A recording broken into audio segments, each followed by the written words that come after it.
streaming is great because I get to be myself. I get to be good at games, and I get to talk to people, and they get to watch me get blues and cry, and and it's just a good time. Like I love chat. I love like it. Nothing else in this world makes me happier than starting my stream and seeing people talk to me, and seeing a group of people already be there in chat and talking to me, and to know that these people like enjoy me, and I see them in Discord, and they're my friends. Like, you know, like I love that. That's awesome. It feels so good to feel supported by people who you love and they love you, and it's awesome. It's wonderful. Streaming is great. I don't think I'll ever give up streaming no matter what. Hello, and welcome to another episode of the Sweet Talking Podcast with your host, Nepherti.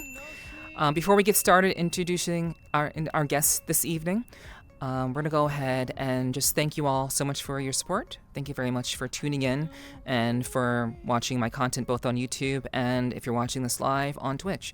I sincerely do appreciate that very, very much. This is very much a labor of love, so I certainly appreciate any and all support that you'd like to give.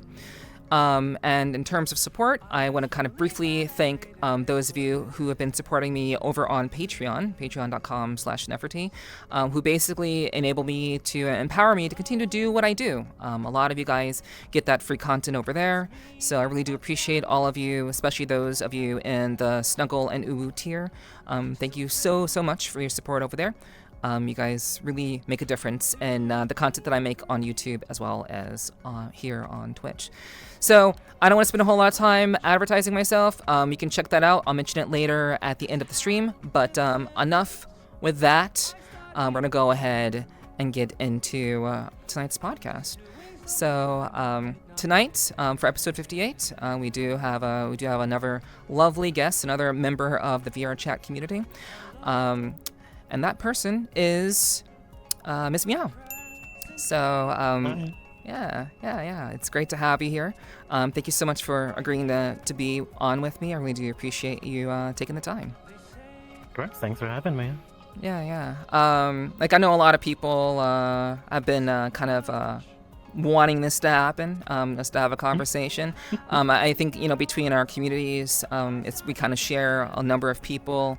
So I know a number of people have been interested in kind of hearing, your perspective on things. So I'm glad we can finally make time to make that happen. Of course. All right. So since this is kind of a rare situation, it's pretty rare for me to actually be well acquainted with my guest. These days, I've been just very much kind of meeting them for the first time in VRChat when I'm talking to them like this, or maybe we met like once or twice beforehand. But you and I, we have a fair bit of history. So it's very much a pleasure to be able to talk with a friend.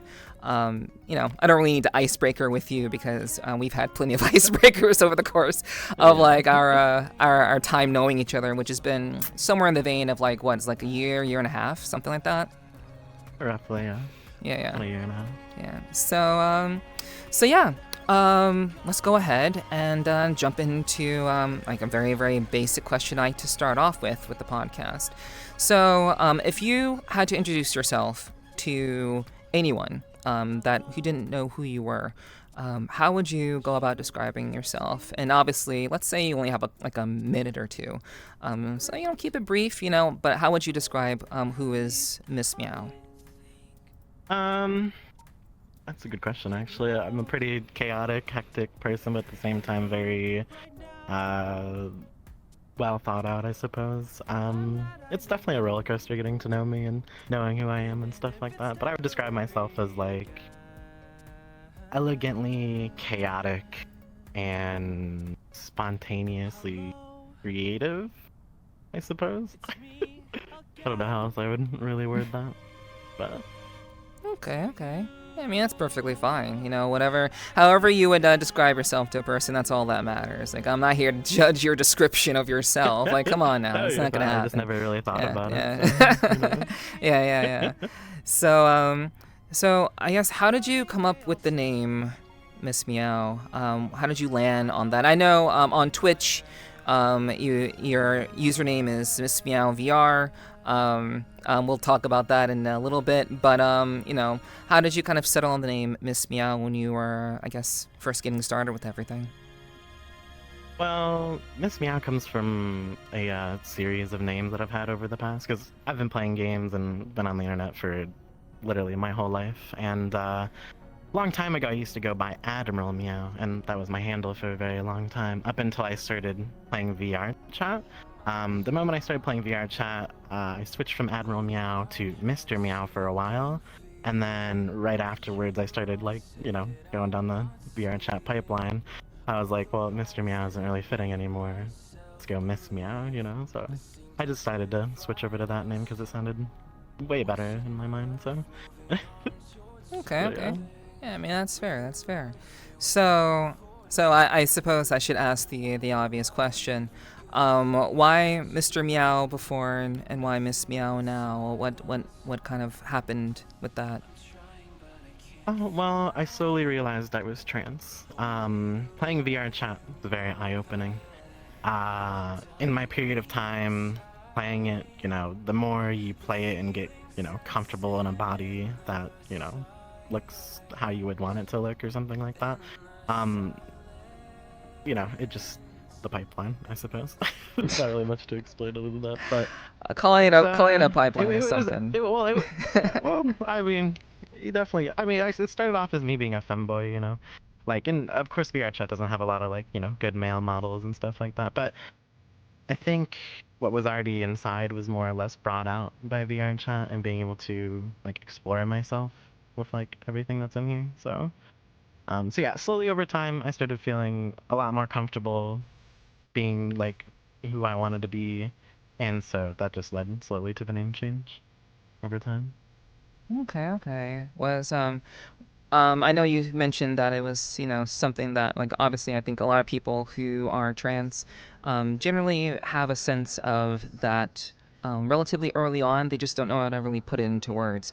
Do you think that's similar to your experience, or did you kind of, like you said, you had a femboy phase, let's call it?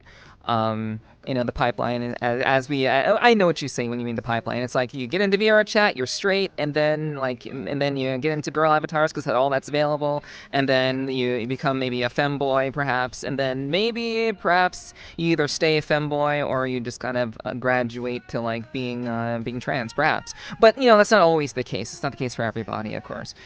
Yeah, of course. Yeah. So I guess in your case, you said VR chat kind of helped bring that out.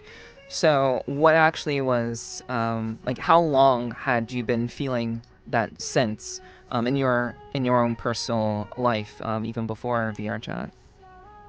Subconsciously, I think a very long time. I remember being very, 11, 12-year old, or yeah, maybe somewhere around there, 11, 12-year old, and I would always think that I have three older sisters, so I would always think they're super pretty. The stuff that they wear is really cute. There's been multiple times where I may or may have not gotten caught trying on women's clothing back in the day and stuff like that, and you know, getting in trouble for that was very weird for me because I just wanted to feel like pretty like my sisters and stuff like that. So VR chat, when VR chat came around, that really gave me the opportunity to really explore myself and wear what I want to wear. And at the time too, I was just going through a breakup with one of my exes, and so I was living alone at the same time. So that combination of being in VR chat and then also being by myself for a period of time gave me a wonderful concoction to just buy the clothes that I wanted and to wear what I wanted to wear. And over time, I'm just this is much more comfortable than what I was wearing before, and how it makes me feel makes me feel a whole lot better. So, yeah. But what was your question again? What was the main thing that triggered it or so? Well, more curiosity? more so I guess you mentioned a bit of your childhood. How long have you been feeling as though there have been these kind of inclinations of wanting to explore the possibility of being trans? Like I said back then, so it wasn't really a thing that was always on my mind. It was just more of a background sort of thing in my head. Because I never really put a lot of thought into it. And if you would have asked me 5 years ago if I was you know, gay or straight or trans or anything, I would have been no, I'm pretty straight. But now it's hell yeah, you know. So, I think VRChat definitely changed that perspective a lot for me. And I actually remember the prime moment actually in VR. There was like one night, I think it was like maybe a month and a half into playing VR or VRChat, and I remember like, I had been using Abigail for like a while at that point, and I remember waking up one morning and I would fall asleep in VR all the time with friends and stuff like that. And so I'd wake up with like, this perspective, of myself. And to wake up that one morning and then look down and like see like a flat chest instead of like, my boobs and like, not the body that I was accustomed to in VR, like really just gave me like a huge sense of like super hardcore like gender like dysphoria. And that was the first time in my life I had ever experienced anything like that, and it was very unsettling. It was very uncomfortable. It was very like, and like in that moment I like kind of like put two and two together in my mind, where I was like, maybe I am trans. Maybe I'm more than just a femboy. Maybe I want to be this and stuff. And so I started exploring it more, and as I explored it more and started wearing clothing, women's like clothing and stuff like that, I'm just like, yeah, this is it. Like this is what I want. Like this is where I'm my happiest. This is where I'm my most comfortable. Like this is what I want to do. Okay. Yeah, I think that makes perfect sense. Everyone's journey is different, and I always think it's always interesting to get context on on how people kind of go through that. I obviously you're much more than simply a trans woman. That's kind of a small piece of the puzzle, but I do like to get context on that, because I think it's interesting to kind of people to understand that. I think we live in a society that kind of stigmatizes the idea of being trans, or even like makes it hard to talk about it, even just kind of casually in a very kind of easygoing sense. So I think it's very important to just kind of open the conversation and have people share their different stories, especially on this podcast. So I appreciate you kind of going into detail about that. But yeah, back to just kind of like who you are as a person. What did you do before VRChat? Before VRChat, I was a couple different things. Twice, I was a merchandiser, one for the flower companies that worked for Home Depot. That was a pretty chill job. I just smoked a bunch of weed and pruned flowers and took care of them. That was awesome. And then the second job, I was also a merchandiser at Home Depot again, but for a third-party company, Scott's Miracle-Gro. I would just go into different Home Depots, stock the Scott's Miracle whatever products, and set up everything. And that was a really chill job too.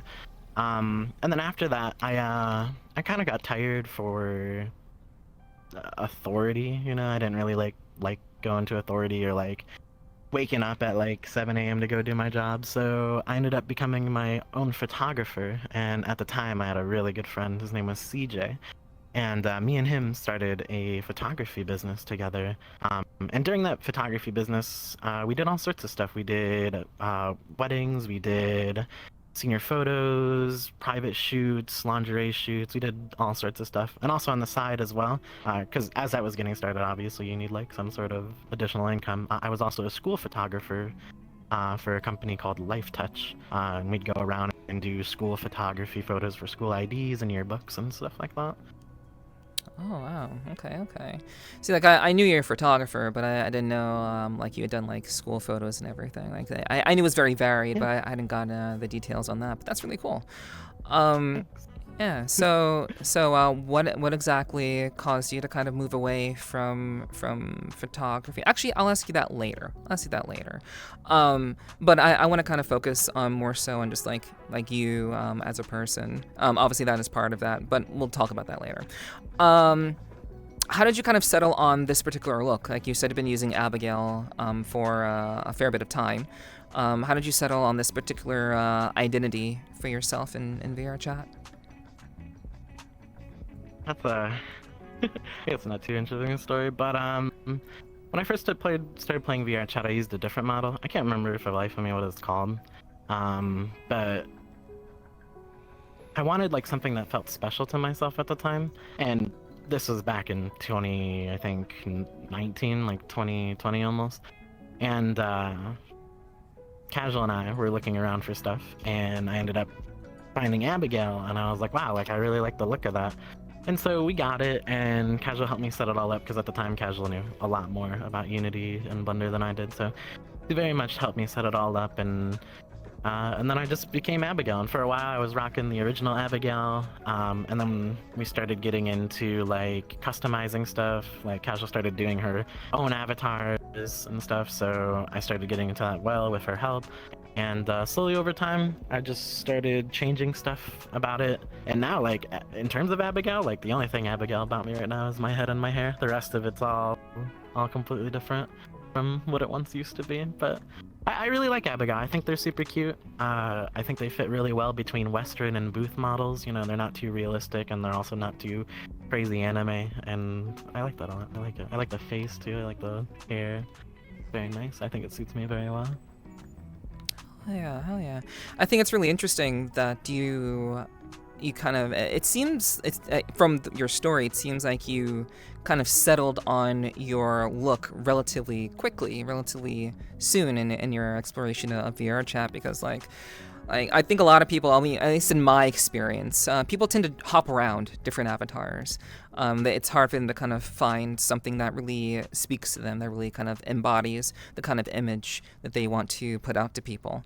So I just found that really interesting. Like, so, like, are you saying that like very soon after you started not streaming, but started playing VRChat, you kind of settled on Abigail relatively quickly?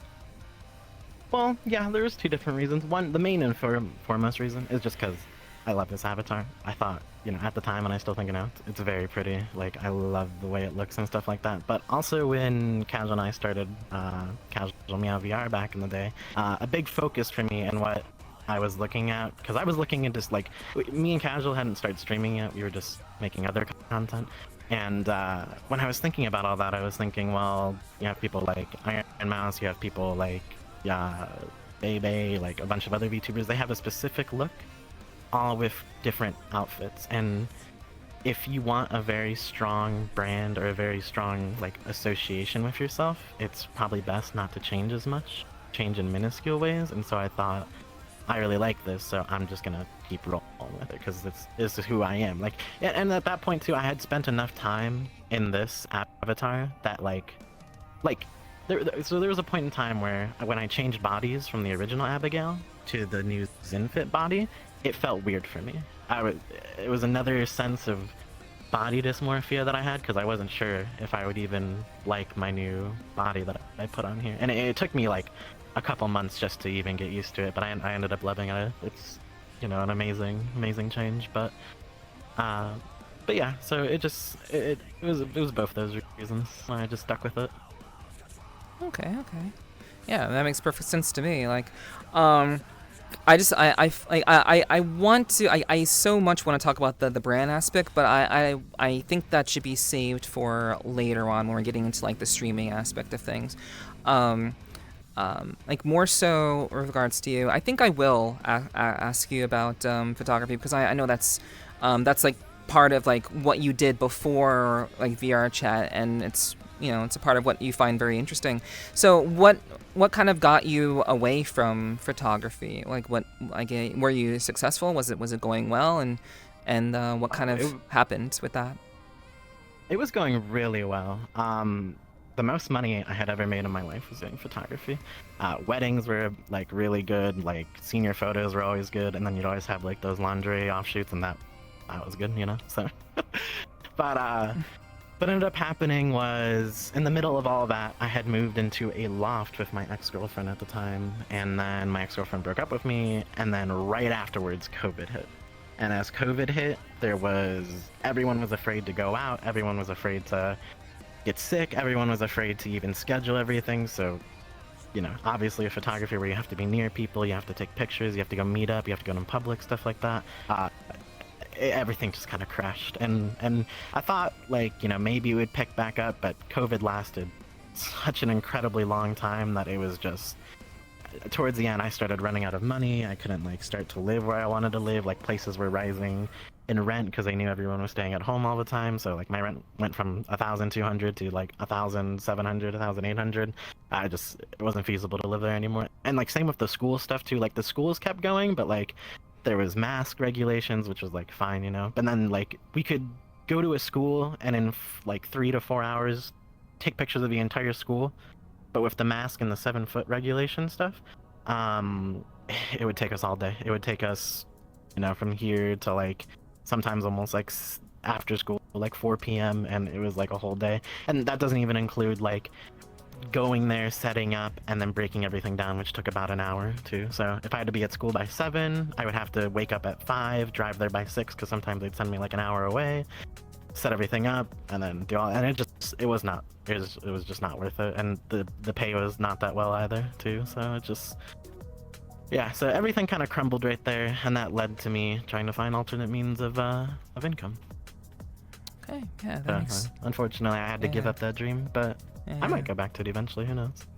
Yeah. I mean, you know, everyone has different paths in life, so you know that's kind of what happened, and that's really unfortunate. I know a lot of people went through a bit of a, like, not a bit, but a fair heavy downturn when it came to COVID. So you know that does suck that you had to deal with that, but you know we find our way, we find a way forward, and I think that's really awesome about the human spirit. Like we tend to find ways around things. If we really do put our best foot forward, we can figure things out one way or another. So yeah, that's really totally. great. Yeah. But let me see more about you. Yeah, it's always really interesting kind of think about these things because like I know you so well, so it's like I'm like having to like I'm trying to work around what I already know. And just kind of like just be like ask like very honest questions that you know I think are really interesting. So I don't know, like well, I guess we'll talk about the Miss Meow VR part. Like what you, I know you have a kind of a love-hate relationship with the VR portion of your name. When did that start? When did that love-hate relationship start, and how did that kind of come about? It was maybe like a month into streaming. When Casual and I started streaming, Casual started a little bit before I did, and she did VR stuff and then did a Doom stream once, and then I don't think I ever did any desktop stream again. And it worked for her because obviously, you know, VR stuff like that. And at this point, she's changed her name since she hit partner. But for me, I thought I'd be in the same boat, and then I realized, man, getting in VR, like, you know, 4 times a week, kind of draining, and also like socially too, because like, you know, obviously I'm not a mute, I'm a yapper, and like, not saying that it doesn't take the same amount of energy, but you know, talking for 4 to 5 straight hours, you know, is a little bit mentally like or maybe not mentally, but socially draining and stuff like that. So I decided to start playing more desktop games because it was easier and I enjoyed it more. And I'm, you know, not to toot my own horn or anything, but I'd like to believe I'm pretty good at FPSs and I'm pretty good at games in general. Like, I've got pretty good game intuition, and so I thought that would be more entertaining. So by the time I realized that, VR was already in my name, and then I was like, ah, shit, like, whoops, you know, so. Yeah, and apparently... And plus the way people say my name, too. Like, they'll go, oh, Miss Meow Ver, and I'm like, no. It's just, why would you say that? Yeah. I get it. It's not capitalized. Yeah. But yeah, I can definitely feel that. Yeah, I almost suffered from the same thing when I first started. I was VRC Nepherti when I first started, and then I'm like, oh, no. Yeah, not a good idea. So I quickly pivoted soon after when I wanted to take it more seriously. So yeah, I get that. But all right, cool. So I suppose we can jump into VRChat, like specific stuff, like exactly like what introduced you, what got you, I guess, how were you first introduced to VRChat? Well, VRChat, I don't remember how I first got into it, because I think back in 2017, I think it was, because VRChat came out, I think the beta was like 2015, 2016. I started playing like 2017. I didn't have a VR headset at the time, but I think it was, I was just looking around for like free games to play on Steam, and I found VRChat back in 2017. I loaded it up, went on desktop, and even on desktop mode back in the day, that was a blast. The amount of stupid stuff in there, and like the like just characters you'd meet, and like the people dedicated, and the people with the headsets too were like great to look at the time, because it was just so new and something I've like never seen before. And like the whole Ugandan Knuckles thing too, a little bit after the fact too, and like that whole thing was crazy. But I stopped playing for a period of time. Like I played for 2017 for a little bit, and then I started doing my like photography stuff and all that other stuff, so I stopped doing that for a couple years. And it was only after COVID had happened, and then me and my ex broke up, and I was all alone. And at the time I lived downtown Detroit. I didn't really have a lot of friends out there. All my friends were out to the west, like Ann Arbor-ish type area, so them coming over was like, you know, a big hassle, sometimes like a half an hour to an hour drive to me. And so instead of looking for friends and stuff like that outside of, you know, like the internetscape, I just looked towards into VRChat. Because I already have had friends online for like all of my life, you know, so I thought, why not look into VR? And then so I ended up getting I think it was an Oculus Rift S. I actually got the last one that Best Buy had to, which was like, wow, I went to like 3 different Best Buys. The last one I went to finally had one, and I was like, cool, bet. And it was actually one of the last ones they like ever made, or like ever produced to put out there either too. So I was very lucky that I got it, and then I just started playing, and it was fun. I met a lot of like great people, a lot of good friends. Some of my existing friends came in and started playing with me, and we would form friend groups. And towards the beginning too is like right around where I met Casual as well, so that was very, very cool. Nice. So well, it seems like you've had a long stint with VRChat, kind of like you were there for a little bit and then you kind of hopped back out for like that's actually a pretty common pattern with I find with people. They usually are introduced to VRChat very early in, and then early on, like early 2017, 2018, and then just kind of like don't play for like a couple of years, and then they come back to, I think like COVID brought a lot of people back to VRChat, I would say. Did that have anything to do with you getting back into it because of COVID, or was it just because like of just other life things, or just you're I know you mentioned like you didn't have many friends, so like how did that all coincide in your experience in VRChat? It was more or less, I like COVID did bring like a lot of people back in, and me as well, but I would think it was more like the jump in technology, because between 2017 and 2019 there was a huge jump in VR headsets and even full body tracking at that point towards the like beginning and end of 2019. So I would see YouTube videos like like a little bit right before me and my ex broke up. I would watch like YouTube videos of what's his face? I can't remember the guy's name, but they would do like pole dancing and Kermit the Frog stuff, and I thought like that was like hilarious at the time, you know, not so much currently, but you know, I thought it was pretty funny. The full body tracking like looked really cool, and I remember, you know, 2017, I'm like, wow, like the people in there were like nice, like, well, for the most part, and it was a good time overall. So I was like, well, you know, I'm missing out on this, so why not just buy a headset and go experience it for myself, you know? So that's really what like brought me back in to it. Okay, gotcha. So a lot of people in VRChat tend to say that you know, many people in VRChat are, I would say that the biggest age group in VRChat is anywhere from 18 to 24. Obviously, it goes a little bit further at times, like close to 30-ish. But it's typically around the 20 something atmosphere where people tend to be in VRChat. And a lot of people say, "Oh, I'm so old. I feel so old." Like, why? And I'm kind of curious, because that seems to be a very kind of running idea with a lot of people in VRChat, and I never really encountered that until I got into VRChat. Why do you think that is? Why do you think people in VRChat in their 20s are just saying that they feel old? And like, what do you think maybe you can just answer for yourself, but why do you think that's kind of like a common mindset? I don't know if it has to do with anything with VRChat specifically, but I'm sure VRChat expedites like the process. But I would say definitely my generation, and I'm pretty sure our generation, we have gone much faster through our lives and experience what people would, I guess, call canon events or whatever you want to call it, or just like experiences twice as fast as probably our parents did due to the internet and all this new age of technology going. So I think in just the experience of emotional aspect of it, of going through life and all these things, we just feel much older than we truly are. And I mean, that's at least how I feel. Like, I've gone through tons of like relationships, I've gone through tons of like big events in my life, and I'm only 27, so you know.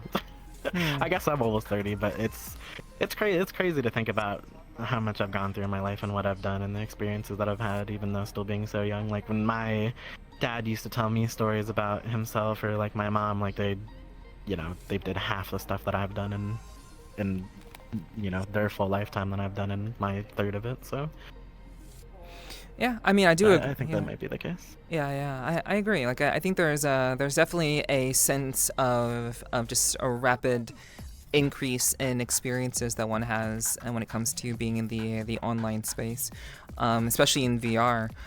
Do you like? I know people say time flies when you're having fun, but do you think there's some correlation between the idea of like feeling like you've experienced so much already, in comparison to how VRChat in general as a platform kind of speeds things up in terms of like experiences? Like, do you have like a sense of like you've experienced so much because of how VRChat is as a platform? Does that have anything to do with, you know, that kind of thinking, or is it separate? If it even exists. It's separate in ways, yeah. But it's like take for like I personally haven't experienced this because currently all my relationships that have been like over the internet or even within VR itself have been pretty long-standing. But from what I see from friends and other people that I observe, you know, just playing VRChat, like, people can get into a relationship, date for like 2 weeks, one person like does something to the other person, and then they break up, and then, you know, they get all sad about it, and then 2 weeks later they're dating somebody else again, and doing that over and over and over and over again. And also just drama within like friend groups and stuff that usually happens in VR for some reason. Like I said, definitely probably expedites the mental progress of people. And sometimes it's for the better. Sometimes people learn from it. Sometimes people grow and mature from that. But other times people just they just keep doing what they're doing, and they don't really like think about it, and they don't really like learn from their past. So. Like, what do you think about that kind of culture? Do you think VRChat makes it easier for people to? I mean, because we've had the internet for a long time. Like, we've had online like instant messaging. We have social messaging, social media. You know, things have evolved quite a ways. So we've had the ability to interact in an online setting, and that's just progressed over time. Do you think that idea of like speeding and like essentially what feels like or is perceived as like speed dating, like you're kind of in a relationship and then something happens and then you're out and then you're back into something a couple of weeks later, do you think VRChat makes it easier to achieve that sort of thing, or do you think that's just how people are? I think VRChat definitely speeds it up. VRChat, in my opinion, is a very special place. One of the things that drew me to it a lot is that, what other place can I sit here with you while you're in a completely different place, but yet it feels like we're here together? Mm-hmm. You know, and there's nothing out there right now that even gives that sort of close a feeling. Well, there's a couple of ones, couple of platforms that are out there currently. You know, Resonite, Chill Out VR, Rec Room. But to the extent of VR itself, though, where you can, everything's player made, everything's player created, and you can look however you want to look. Like, I get those platforms are obviously great as well, but nothing, I don't think, at least in the next 5 years, unless something detrimental happens, will ever pass VRChat up. Like, the ease of access, the fact that it's free, and you can just exist in here whether you have a VR headset or not, I think is very accessible, and that's super duper cool. Okay. Like, where else can okay, there's other places, but like, one of the main things that drew me to VR was chilling in Just Be Club and being able to talk to an Australian, a Japanese person, and a person from like California all at the same time while we just drank in a bar together. And like, that was awesome. Like, meeting German people and having them talk to me and like talking about the world and or talking about like their culture and stuff like that. That was also awesome. Like the boundaries of travel are just taken away when it comes to VR. So like I think that's just like awesome. I mean, there's tons of other aspects why VRChat is like amazing too, but there's a lot of like also bad things I guess that could come from it too, but also good things at the same time. It's a double-edged sword. Like there's good and then there's bad. Mm-hmm. Well, I mean, let's talk about that. What's one thing that you really appreciate about VRChat? And it can't be the people. That can't be your answer. Can't be the community either, because that is the people. What is one thing that you appreciate about VRChat, and one thing that that maybe you dislike or wish can be improved on? I wouldn't say there's anything I really dislike about VRChat. They haven't really done anything to me personally. I know there was like a whole EAC thing that a lot of people were upset about for a long time. But they ended up, kicking their butts into gear and making all this shit accessible for everybody. But I think the thing I like the most about VRChat is people, I believe, are their true, genuine selves. Because the reason I believe that is because when you are able to embody an avatar, it's just like, take the idea of like being on the internet, you have that anonymity feeling because, no one can see you, no one knows what you look like, no one knows who you are, as long as you don't, dox yourself, of course. And that same thing here applies in VRChat. And what's beautiful about that is that when you meet somebody and you connect with them, you're taking away that physical aspect. A lot of people right off the rip psychologically decide if they like a person sometimes, whether that's as, liking them or just as a friend, based off appearance right away. And taking away that factor allows you to just focus solely on who you're talking to, who this person is as who they are and their personality. And I think that's really beautiful because you really get to experience what I consider, the raw human who you are. Like, I can't remember what the exact saying is, but the Japanese have like a saying like, you wear a mask in public, you have like a specific mask for being out in public, one with your family, and then one when you're by yourself. And I believe there is a period of time when you're in VR where you're wearing that mask that you'd be wearing by yourself, but you're still around other people. So you really get to see the genuine parts of people and get to appreciate them more.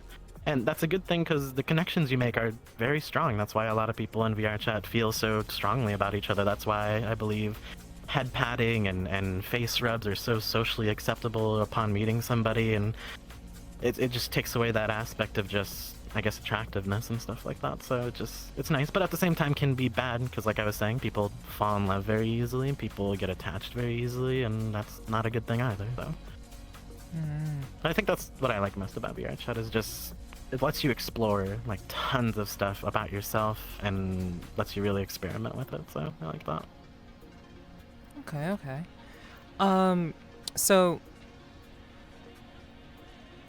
can you tell me about I would say your most I won't say your most recent, but if you can remember like your first really meaningful moment that happened to you in VRChat, what would that be? My first most meaningful moment.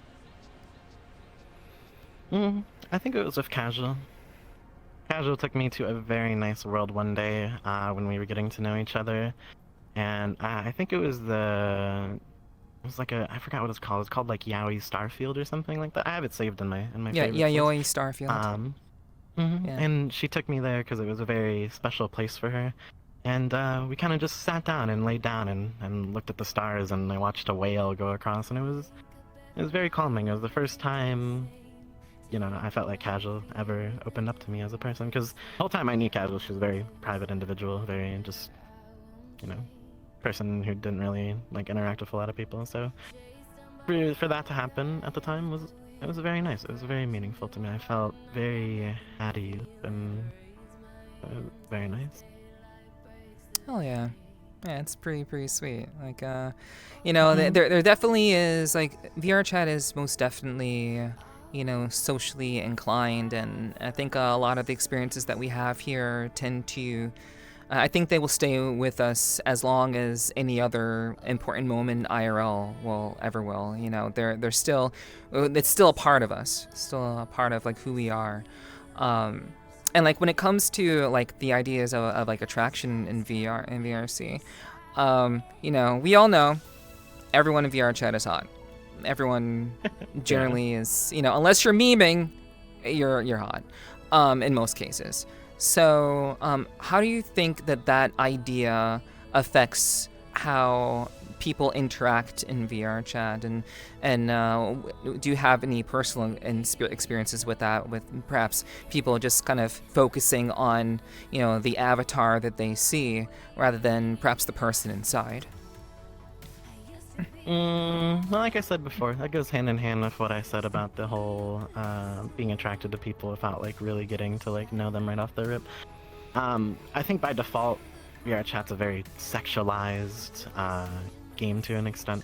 Or, it's not really a game, more of a social platform, I suppose. But it is very, like you said, everyone's hot. Everyone's built to be as sexy looking as possible and stuff like that. So I do think that affects people's minds like quite a bit. Because, like I said, it takes away that like you're instantly attractive. So the only next thing I can think about you, if you're that type of person, is your personality in your mind. But if you're just there to, look for looks, and like, I don't know if that's necessarily a good thing, because you could have a huge shockwave where like you find someone attractive, you like them a lot, and then you see them or like an IRL picture of them, and then you're just like, whoa, and it's that like disconnect in your brain to where it's like, maybe I'm not attracted to this person, or like, like maybe this and this. But by then, since VRChat relationships progress so quickly, it's like a little bit weird, because like you've probably already progressed to the point where it's like, like you're very connected to each other. So, personally, I've never experienced that. Everyone I've seen has been magnificent and wonderful, but yeah, I've heard of it. I've heard of people experiencing that. I've seen it firsthand happen to a friend, and I'm like, well, that's why you take it slow. you gotta take it slow. Yeah. Like, why do you think, like you mentioned that VRChat is, pretty, quote unquote sexualized space. Why do you think people are so quick to, like, relationships kind of progress so quickly? Like, you would think that many people who have experienced at least, maybe something of a relationship IRL, but I would also say there are probably a lot of people in VRChat who've never had a relationship before, and they have their first relationship meeting someone in VRChat. I would say there are probably a good percentage of people. I wouldn't say maybe not the majority, but I would say a good chunk of people perhaps have never been in a relationship with someone IRL before, and then like having another relationship in VRChat, for example. So like, what do you think kind of drives people to want to rush? Like, what is it about like VRChat, do you think, that makes people want to like rush and move so fast? I think it's a combination of things. Like you were just saying, I believe, I don't like saying this, mainly because I just don't like generalizing, but I will, like, I'd say about 60% of a player base probably are people who are very shy, very introverted, very like self-conscious and stuff like that, and when they find something that they can't find IRL so easily, I feel like they get really excited and then super attached to it super quickly, and so they just exponentially like go through the steps of a relationship like super quickly. Plus with VR, like one thing to touch on is phantom sense as well. Phantom sense is very strong. Some people have it, some don't, and if you do have it, feeling somebody cuddling next to you sometimes can feel almost like the real thing. Definitely not like the touch aspect of it, of course, but the fact that you're able to cuddle with someone who's 1,000 miles away, but yet they feel right there with you and you're doing stuff with each other, that's to me just as real as cuddling with them in person. Like, the only difference is skin to skin contact, but other than that, the meaningfulness and the emotions are all there still. So it just, people just head down that road because the body still does what the body does. Like, it sees what it sees. It goes, I'm cuddling with somebody I enjoy. It releases endorphins into your brain and dopamine, and you just feel good. You feel happy. Right. I think that's what drives a lot of people to getting really quickly into a relationship. People just want to feel that way, especially people who might feel very touch-starved or very depressed or lonely. So I think VRChat is definitely a catalyst for that. I don't know. I kind of think of the idea, like, I talked to you about this because I know that you're very sexually inclined. So like I know you have a lot of opinions about this sort of thing. Like I want to like I would think that people would approach relationships in a sense of like the same way they would IRL. Like it would be like something that they would kind of explore over time.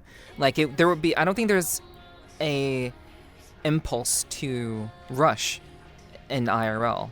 So for me, I just don't quite like. I'm not quite sure why that impulse exists in VR. Like obviously, of course, we can just hop in and spend time together. But like IRL, you can spend time with a person on the phone, or you can like maybe go to see them if you can. Like I don't know. Just I think people have a different perspective of how relationships are supposed to go, because I think we have this opportunity to see and meet so many different people at such a high rate. I think perhaps people become afraid that if they don't act quickly, someone else may take that. That's what I think that comes from. But that also exists IRL. Like people see people and meet people IRL. That possibility of them meeting someone potentially more, more their vibe does exist IRL. So I'm just I'm curious as to why people like this. I'm more so about the psychology of it and the culture of it. Like why do people tend to rush and want to rush? But that's kind of my take on it. I think it's largely because we can meet so many people so quickly in such a short period of time that we're just like, oh my gosh, if we don't do something fast, then maybe someone else will kind of, take that opportunity away. So do you think it's like fear, like being introverted? Like is it like all of those things kind of combined? Or is it just like a different kind of psychology that we're developing as humans in this space? Since this is one big experiment, after all. Yeah, I 100% agree with you. I don't think it's fear. I guess maybe fear of competition.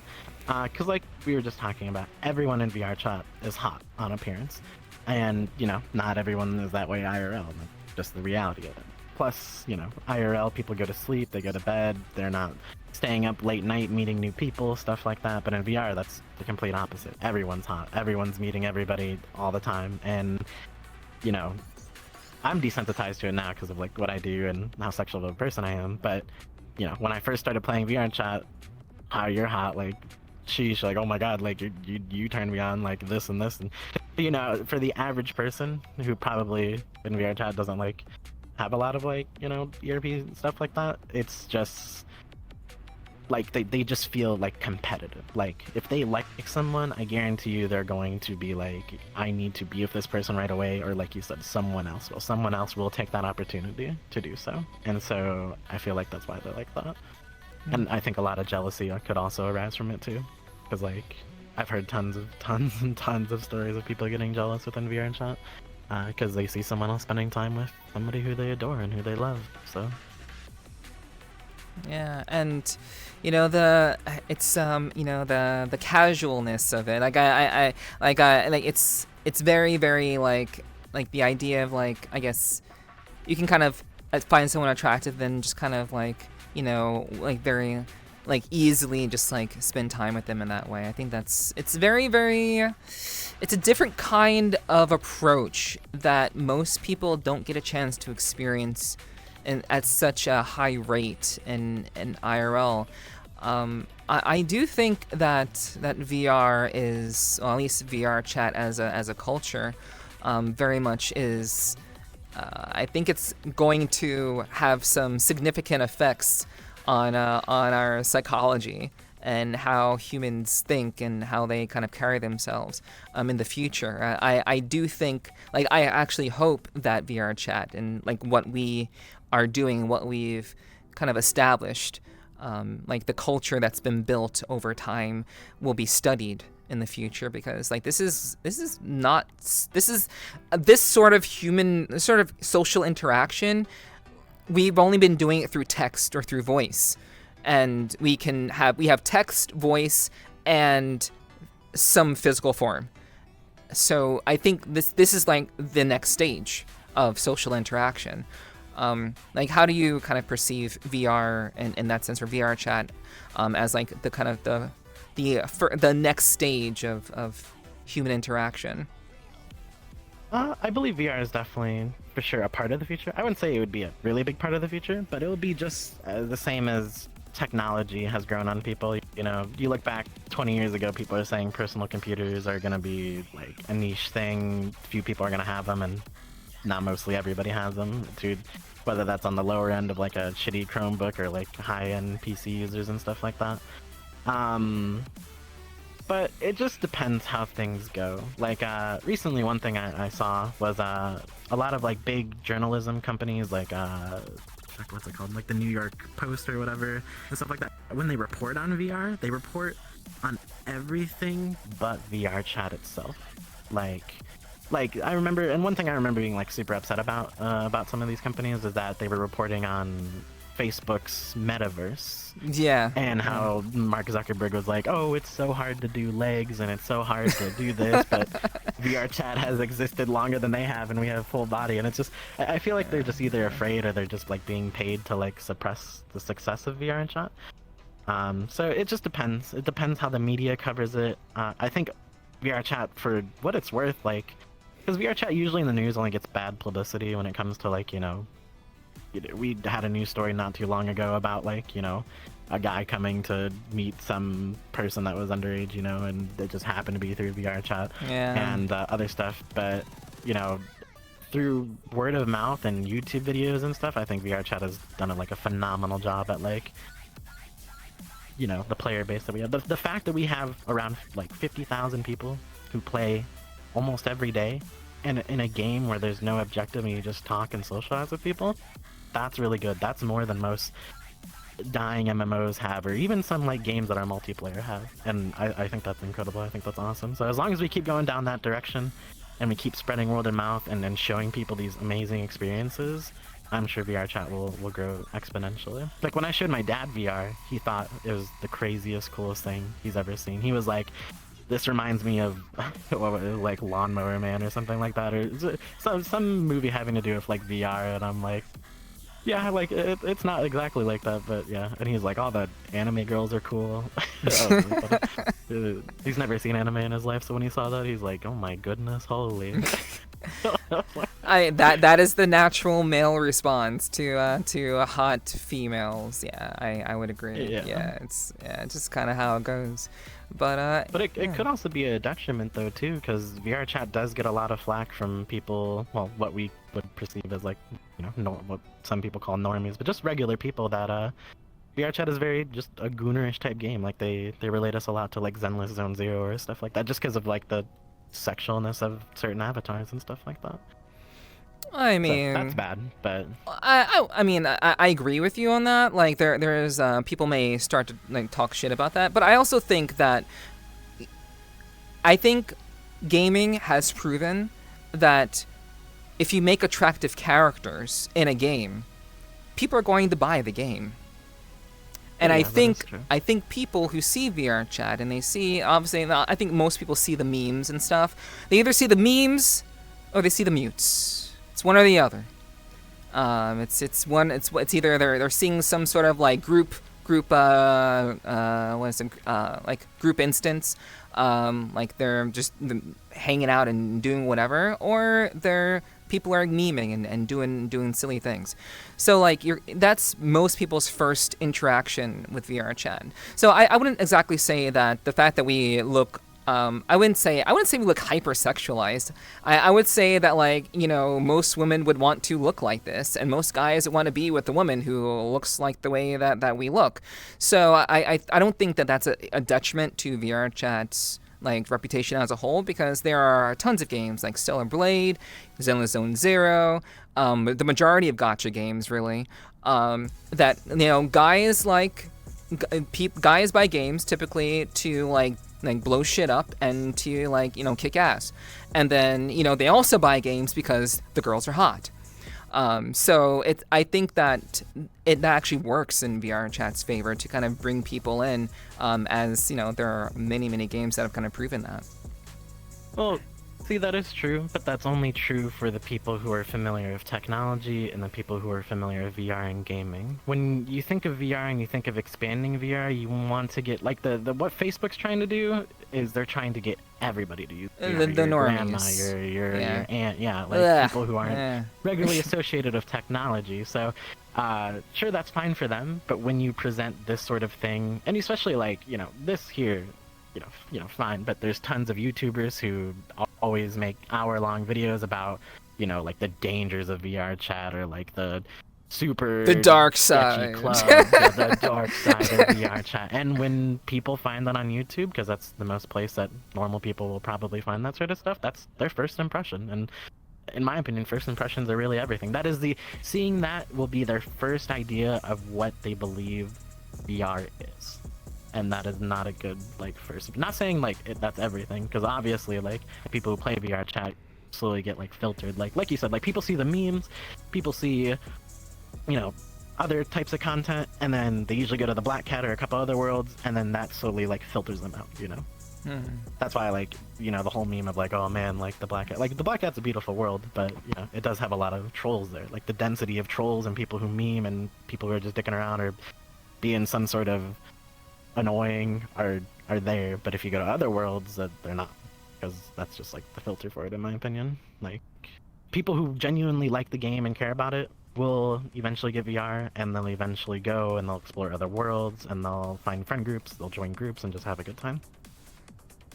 Yeah, and I think that's kind of the most important aspect of VRChat. It's not just the first impression, but it's where people go after they've had that first impression, whether it be through a video and ideally through VRChat as a whole.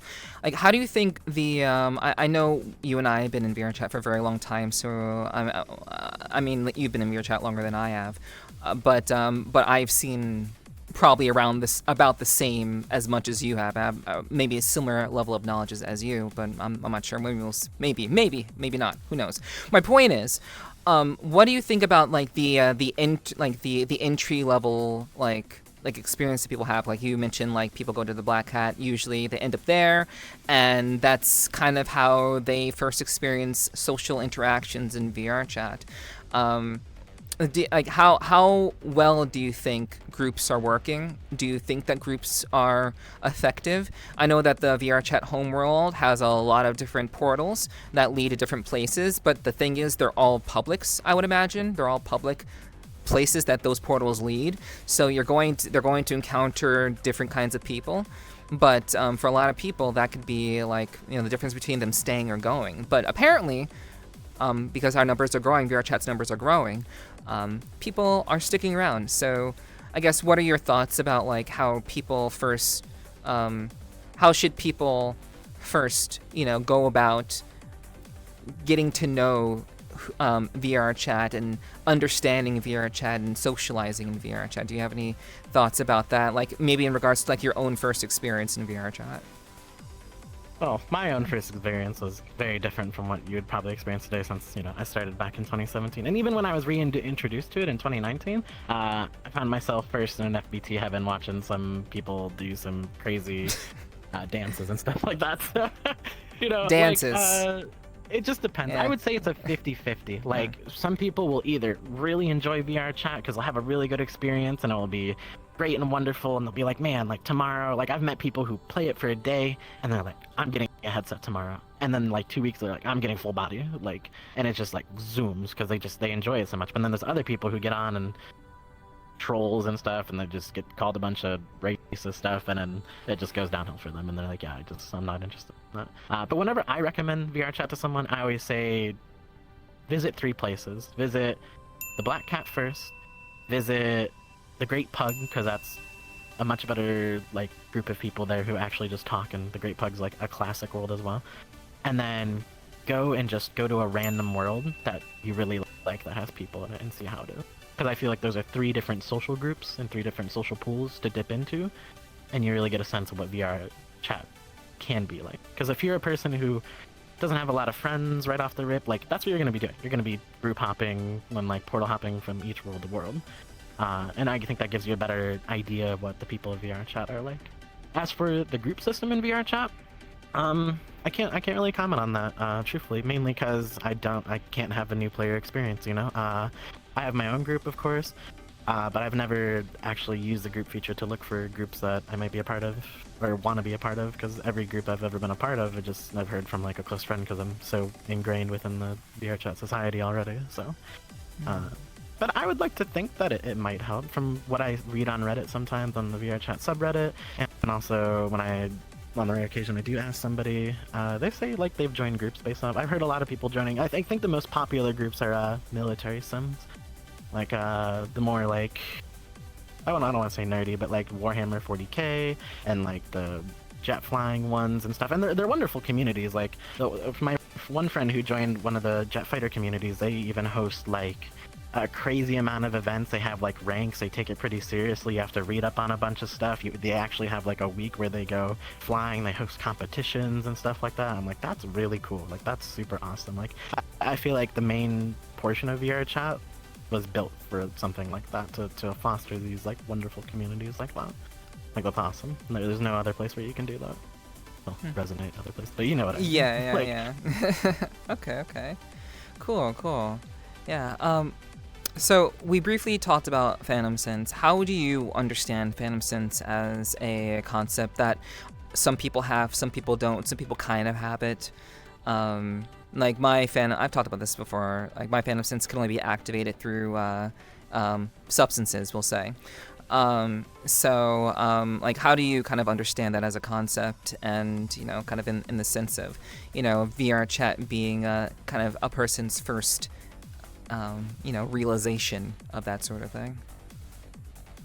It's very psychological. I believe it's different in everyone's brain, just like how we taste differently, like food and stuff like that, or experience color, I guess you could say that. Like your red is not the same as my red. And it's the same thing as like Phantom Sense. Like everybody experiences different levels of it. Some of it I do think is a little bit embellished for sure. Phantom pregnancy, all that stuff.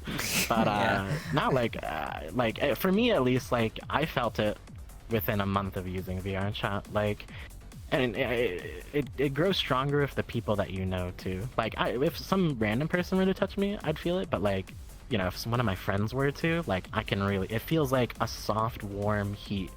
Or like as if their hand is just like hovering over the part where they're touching me, and it is super nice. It's very comforting. It's very, very nice. But it is all psychological. Your brain tends to believe what it sees, even if that's in VR. That's why in VR, when people are brand new to VR and they put it on and they trip forward, they like leap forward because their brain actually thinks they're leaping forward even though they're really not. And I think that same thing applies to Phantom Sense. If you look like you're being touched by somebody, your brain is going to go ahead and think that and try to simulate those feelings. So yeah, that's where I believe Phantom Touch definitely comes from. Yeah, I guess I'm weird then, because when someone touches me, I don't always feel that. But like I know it's definitely a spectrum, we'll say. Yeah. Well, I mean, yours is just increased feeling. That's the same thing as like. Well, I don't want to say like taking like Molly or anything, but it's like turning the dial up to 15, and that's just how it works for you. So there's nothing inherently like wrong with that or anything. It's just some things need a little bit more. Like you probably are within like a nice, more relaxed state to be able to feel those emotions and feelings. So right, yeah, definitely. Brain always going all the time. So. How do you what do you think about the future of VR? Are you optimistic about VR? We recently just got the big screen too. We have hopes of Deckard being released sometime before the end of this year. How optimistic are you feeling about VR? And what are your opinions about standalone versus PC VR? I'm very optimistic. I love VR. Like I said before, I think it's a wonderful place to meet people, wonderful place to have experiences. I definitely think eventually it will kind of turn into like a Black Mirror sort of thing where we live like definitely a second life within here. Or maybe like the lives will merge and stuff like that. But I'm very, very hopeful for it. There's lots of new stuff coming out, like you said, the Big Screen Beyond and the Deckard. And I think they're both wonderful choices. I'm really excited for the Deckard. I hope we can still use knuckle controllers with base stations. I do think PC VR is way better than standalone, but technology is catching up. The Deckard, from what I've seen of the specs in the patents, is really, really strong. Much stronger than the Quest 3. And the fact that you'll be able to standalone PC, still run it like just PC like VR, but for the same amount of time as a Quest 3 without being plugged in, I think that's phenomenal. That is a huge leap in processing power, especially in a standalone headset. And the fact that they're working too on a wireless link and dongle to go with it to be wireless, I think that's even better. Along with like face tracking and eye tracking too. The more we add to VR and being able to feel in it, the more it will appeal to a lot more people. Like, you can correlate that with an increase in the amount of streamers and like popular personalities who have face tracking and eye tracking. You look at some of the top people in the Twitch category, you'll see the entire top row and sometimes maybe even the bottom. They're all face tracking and eye tracking, and the reason is because people can relate more to that. They see the expression that you're making. They're able to connect. It feels more human at the end of the day. And then same thing applies to just regular relationships too. Like, a lot of the people who I know who have face tracking, eye tracking, I love talking to them because I can see exactly what I'm saying to them and how they're reacting to it with their eyes, their face, the expressions that they're making. And it's incredible. It's awesome. It's really, really cool. Not to mention things like whole haptic suits that are starting to become way more affordable, gloves as well to ditch the controllers entirely. Like, if we keep going down this road, we're definitely going to end up in a Ready Player One sort of situation. I don't know if it's going to be that advanced by then. It kind of already is in some ways, but, you know, not in every way. But I think it's really cool. I think it's going to be really, really fun. Like, it's going to create a wonderful... Society will definitely change. The sociology of our world will definitely change with more acceptance of VR and more people using it, and I think that'll be really cool. Just depends how humanity takes it, though. Like, the last 20 years, technology has, like, zoomed. Like, you know, when we were younger, it was dial-up internet and couldn't use a phone while using a PC, and Yep. now we can fit 5-6 terabytes of data onto a small little hard drive, when back in the day it was, like, almost a room full just for, like, a couple of gigs. You know, like, that blows my mind. So Yeah, I still remember a 500 gig hard drive being like the size of like a fucking toaster for 500 gigs. Now we have these little sticks that have 2 terabytes. It's kind of wild. So I know you mentioned, this becoming akin to a Second Life. As someone who has played World of Warcraft and played a number of other games like that are socially inclined, how do you process the idea of VRChat being a Second Life for you? Like, do you have that sense of it being that for you, or is it something of a hybrid of like a blending of both IRL and your place here in VR? I would say it's more of a hybrid than a Second Life. It's not like I do anything outside of this. Like, I'm a very at-home type person. I can be sociable if I want to, and of course I have friends IRL, but definitely the friends I've made online, whether that's in VR or not, have been there for me and have been some of my best friends for the last 15 plus years, more so than I can say about some of my IRL friends. So I wouldn't say it's a Second Life. I think it's more of like a hybrid. I just kind of exist in both. Like, it's not like I change personalities or I change who I am. I'm just me. I'm me, whether you meet me IRL, and I'm gonna be the same way when you meet me in VR. Like, there's no difference for me. Mm-hmm.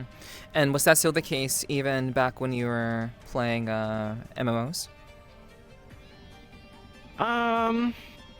MMOs are a little bit different, mainly because just there's actual gameplay. It's not like pure social. When I played a lot of World of Warcraft, and when I played, I guess I had a short stint with RuneScape, but that was rather new. But back in the day, because I played World of Warcraft since like vanilla, that was actually really nice. That was like some of the first experiences I ever had in terms of community and stuff like that. Joining a guild for the first time was very meaningful to me. I met a lot of meaningful people. We wouldn't quest together because obviously we were like different levels, but it was really nice to be there and to log in every day and to talk to people and to, you know, like you achieve something in WoW, you reach a certain level or you do a dungeon and everyone in guild chat's like, oh, congratulations, like, you good job on this, or we would work together for like a common goal, and like that was awesome. Like that taught me like a lot about community and a lot about like what it means to be a part of one and to accomplish something together, like the sense of unity. Like I really, really like that sort of thing. But that extends outside of MMOs too. One of the most significant experiences I think I ever had was back when I used to play Team Fortress 2. There were servers you could join, and there was a server called SMC, which stands for Soloist Mod Central, and they hosted a variety of servers such as like Saxton Hale, just regular TF2 Fort, all that stuff. And I grew really close with these people. They were some of my best friends. They were much older than me, much older than me. But we cared for each other a lot. And there was a period of time in my life, in fact, where I got kicked out of my mom's house for smoking weed, and so I moved in with my dad. And my mom wouldn't let me bring my computer along with me, and so to all my friends, I was like, hey, this might be the last time I say hi to you guys in a long time. Like, I won't have access to a PC and stuff like that. And one of the friends there, his name was Ducky, and he was like, well, what's your address? And I was like, oh, well, I'll be living here. Like, why do you ask? He's like, well, I'm going to send you something. And unbeknownst to me, like 2 weeks later, he sent me a whole PC that he had built himself because he worked at a PC part place. So every part that would like not be defective but can't be used anymore, he would pull out, and he built a whole PC for me and sent it to me just so I could keep playing with them and hanging out. And that was like one of the most meaningful things I think anyone has ever done for me. There's been other times, but that was one of the first, and that was very meaningful, and it taught me that like people online are just as caring and loving as friends who can be IRL as well. Like it was just so, for someone to go out of their way just for me to play games with them and to keep a part of such a wonderful community was like awesome. Like that's what I strive for in my own community. That's what I strive for, to have everyone feel like, because I was very grateful. I want everyone to feel like that. It made me feel very, very nice. So, I know you said that, it's different for MMOs, but I would imagine you've had something of like that kind of connection with people in VRChat. I kind of, when I describe VRChat, I do see it as kind of an MMO setting. It's not really, you take out the RP. Well, I mean, I guess you could keep the RP section, but it's more or less the MMO aspect of it. It's massively multiplayer online. So I think those sorts of experiences are still possible in VRChat. Have you had anything that's maybe akin to what you experienced, that kind of closeness in World of Warcraft or Team Fortress 2? I genuinely think that they kind of coincide in some ways. Maybe not exactly in terms of like the having an objective, but perhaps I get into VRChat always with an objective. I kind of know what I'm going to do every time I get into VRChat. So maybe it's a little bit different for me. But I'm curious, like, and now that I've kind of made the correlation, do you still see it as VRChat not quite like an MMO situation, or do you still think that there's a difference between the two? I think there's a difference. Like I said, MMOs are, I guess it is by definition, massively online multiplayer, but it's very much a social game in my opinion. I think VRChat mirrors real life almost to the T. Like I said, besides the avatars and stuff, like one thing I found interesting when it doesn't happen now so much anymore, but the fact that back in the day people used to be really, I don't know no other word to say it except for like electronically racist, I guess, but like towards Quest users and desktop users, when people had the indexes, I thought was crazy because that mirrored a lot of like IRL sociology in a way. Just people found a different way to do it, unfortunately. But yeah, I don't know. I just think that sort of thing is like crazy. Like to me, it's just like I said, a social game. I don't really see it as an MMO. MMO to me is like, I have a level, I go kill stuff, fetch quests, yada yada. But I think that's just because I am so ingrained in like World of Warcraft and the MMOs that I have played. Because like I said, I get on VRChat nowadays to make what I make and party and hang out with friends and talk to them, and it's the same as I guess hanging out in Discord, but I'm just here IRL with you instead. Yeah, and a lot of people in MMOs do just that. They get on to socialize and party and hang out with people. Like, it's very much a thing that people do. Like, so that's why I'm drawing a correlation, because there are people who literally just play MMOs to socialize. I think it's different per MMO, because I know you're very familiar with Final Fantasy. Yes. I will say in World of Warcraft, it doesn't happen as much. Unless you're on Moonguard and Goldshire making some gold. That sort of thing doesn't really happen, or like on an actual RP server in WoW. But I know a lot of people in Final Fantasy definitely chill around in the main cities and just hang out. And because Final Fantasy is very friendly with modding and stuff like that, so being able to G-pose your character and change out the clothing that you want it to be and stuff like that really helps that. But I think that also is taking, aspects of VRChat into it as well, because VRChat has that same thing. So, but I wouldn't say that, like I said, I wouldn't say that happens in all MMOs. Final Fantasy, 100%. But World of Warcraft, not so much. Okay. All right, I got you.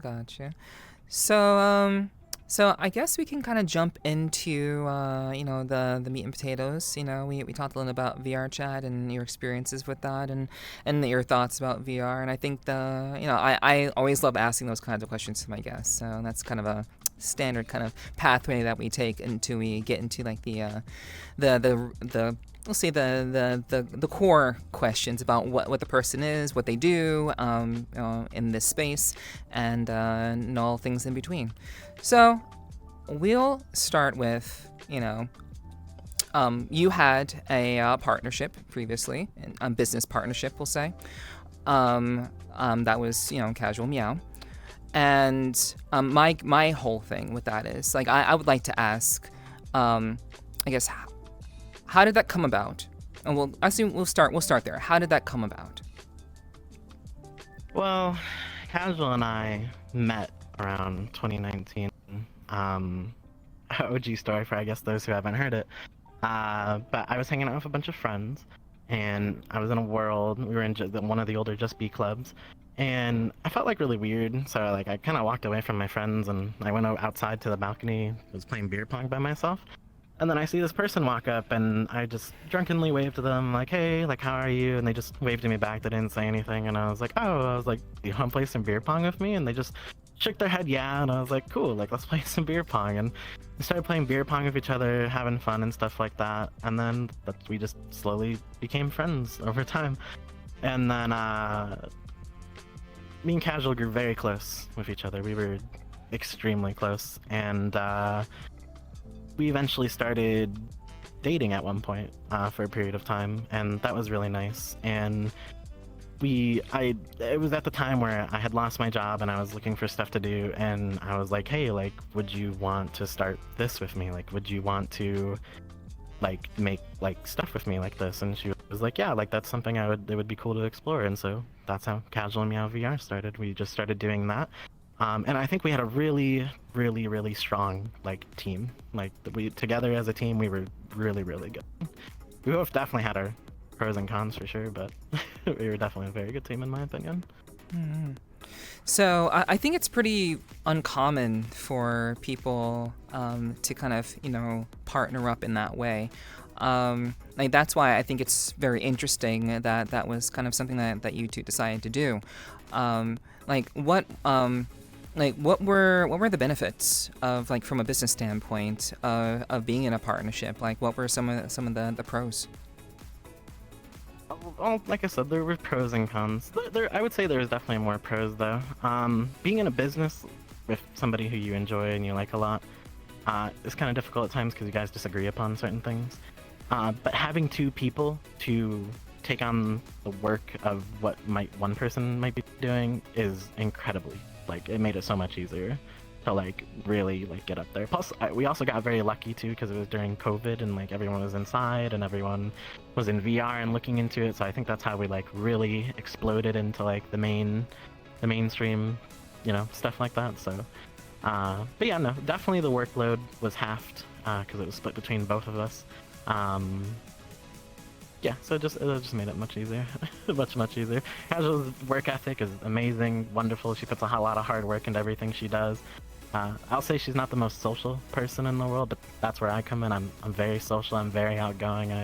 I'm very easy to talk to. I'm very like good with people and stuff like that. So the combination of both of us it worked out super duper well. But that's also where the con come into, because then we couldn't. When one thing needed to be done that the other person couldn't do, and the rules are switched, it kind of caused issues here and there. But Yeah, I mean that goes without saying. Like no business partnership is foolproof. It's gonna have its shortcomings and things that don't really always work as they should. But that's kind of the nature of things. It's being able to work through things. Like I've been in a business partnership myself, so I'm pretty familiar with the idea of working with someone that you're close to. So yeah, that's something I genuinely do understand. But in terms of creating content and streaming, I would say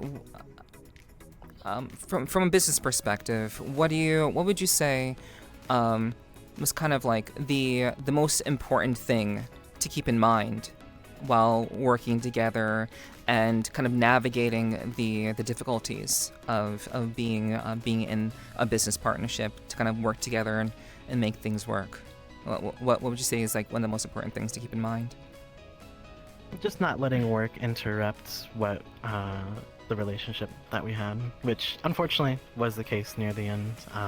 We just had a difference in opinion on where we think we should go with certain things and how we should go about things. So that's definitely the hardest thing, and like I don't think anybody's immune to that. You have to have a super strong bond, and people need to compromise and meet in the middle at some points, but sometimes it's just not possible depending on the vision that both of you have for whatever you're trying to do. So, but I think a lot of it, if you are to start something like that, make sure you're on the same page all the time. Always make sure that you're on the same page. Double check, talk to each other all the time. Just make sure that you agree upon everything and where you want to be, where you want to go. Would you recommend when it comes to streaming, since the majority of the content you two were doing it wasn't all streaming, but it was just content creation in general. Would you recommend someone trying that out? Like, say someone was kind of like iffy about streaming and maybe they wanted to maybe like team up with like their best friend. Let's take the romantic part about it, because like that's not always the case. It's usually not the case. Sometimes, but not always. Like my business partner, I was not in a relationship with. We were just very close friends. So like, would you recommend that someone who is interested in streaming team up with someone else in that regard? Do you think that the pros outweigh the cons? The benefit of having that kind of teamwork aspect really works well, or no? Yeah, I would, but I would definitely say be prepared for anything. Like, I think a common thing, something that I definitely struggled with a lot was that Casual grew a lot faster than I did, and to feel like I felt behind was like very challenging for myself. But that's just like a personal thing I had to do for myself. Like I had, every opportunity that Casual had to do what she did for her own self. So, but it's a lot like if it depends who you are as a person psychologically. Like if you can handle that, and if you can handle the person, like whether you or the other person, because it's like I said, it goes both ways. Like if you become bigger, you obviously have to be compassionate, you have to be understanding, and you have to support your person who you're in this business with. And same goes for the other side. Like even if you are behind, like you have to understand that, they're getting where they're getting because of like who they are and like how they are, and like you just have to try to raise yourself to that level, and with their help as well. If they're a good like business partner, like you guys need to work together. Like you're in it together, and you're never each other's enemies. Like you should always be bouncing off of each other and be supportive of each other, because you guys want to be a success together. Like one of the biggest people I can think about that have done that expertly is Fumako. I don't know if you know who that is, but I know those two pair of Fumako. YouTubers Yeah. have a phenomenal fucking professional career together, and they stream. I guess there's I'm pretty sure they're I'm pretty sure they're sisters. Like they're actually twin they sisters. Yeah. That's even better. Yeah. That's even cooler. No, that's so cool actually. And yeah, I don't know. That was like my original envisionment for like CasualMeow sort of thing, or like I know I've said this on stream before, but what's that Cartoon Network called? Puffy Amiyumi. That's a lot how I saw CasualMeow as well for a long period of time. So, but yeah, I mean, it just unfortunately didn't work out in the end, but it's for the better. So, like, how what were some of the business aspects? Like how were responsibilities divided between you two?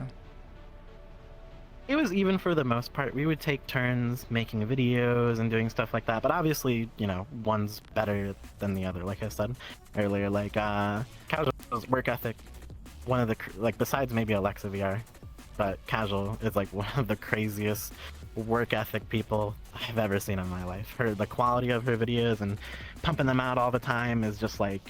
Yeah, agreed. Like, she just does it. It's great. Yeah. It's wonderful. Me, on the other hand, like, I'm a very emotional person, so when I get too emotional, like, don't really, like, get into it, and, like, I can't really make videos, and, like, it affects me a lot. So that's where I suffered a lot, but, Casual suffers in the sense of, like, she's not very social, she's not very, like, being able to, like, talk to people, so I was, in the Discord every day, I was hanging out, I was telling people, talking to people, promoting us, stuff like that, as much as I could in the places that I could. A lot of the stuff, like graphic design and stuff, was also me, like the movie poster world. Any of the graphics that we had on any of the websites that we had was also me. But more importantly, it was just a big group effort. We always tried to, like I said, come together and agree upon stuff. Like if she was making something, she'd ask me about it and my thoughts and opinions, and same thing with me. If I was making the poster, if I had to deal with something, if an issue in Discord, or we had somebody to talk about, like in the Discord, then we'd get together and talk about it. Like we'd have meetings and stuff too, and check in with each other on that front. So. What about the I guess the financial aspect of it? Did you two handle your finances separately? No. For a long time, it was together.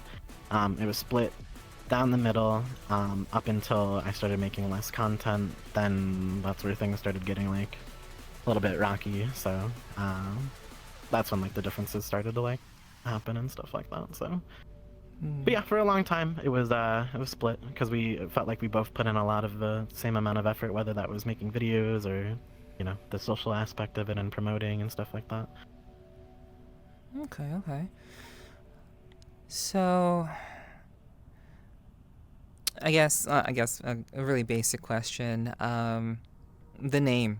How did it end up, CasualMeow?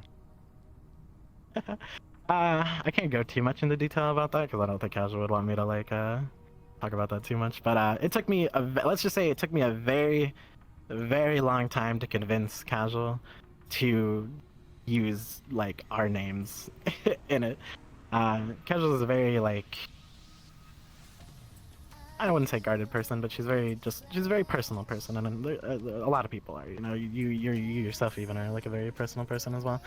But I'm a very open person. Like I don't really care all that much. Like, I think it's strong for branding. I think it rolled off the tongue really nicely, and I think it was something very easy to remember and very memorable. So I kind of just put our two names together, and then like VR at the end, and convinced her, and she was like, okay, then, whatever, that's fine. I'm like, yes, let's go. Like, hell yeah. And I'm glad I did, because, like, people recognize me all the time. People recognize Casual. Like, I see people in the comments of some of the stuff that we make, and even on, like, Twitch recognize us. People recognize us from the movie poster world. Like, CasualMeow was such a very strong, like, brand and, like, name shared between the both of us. It sounds...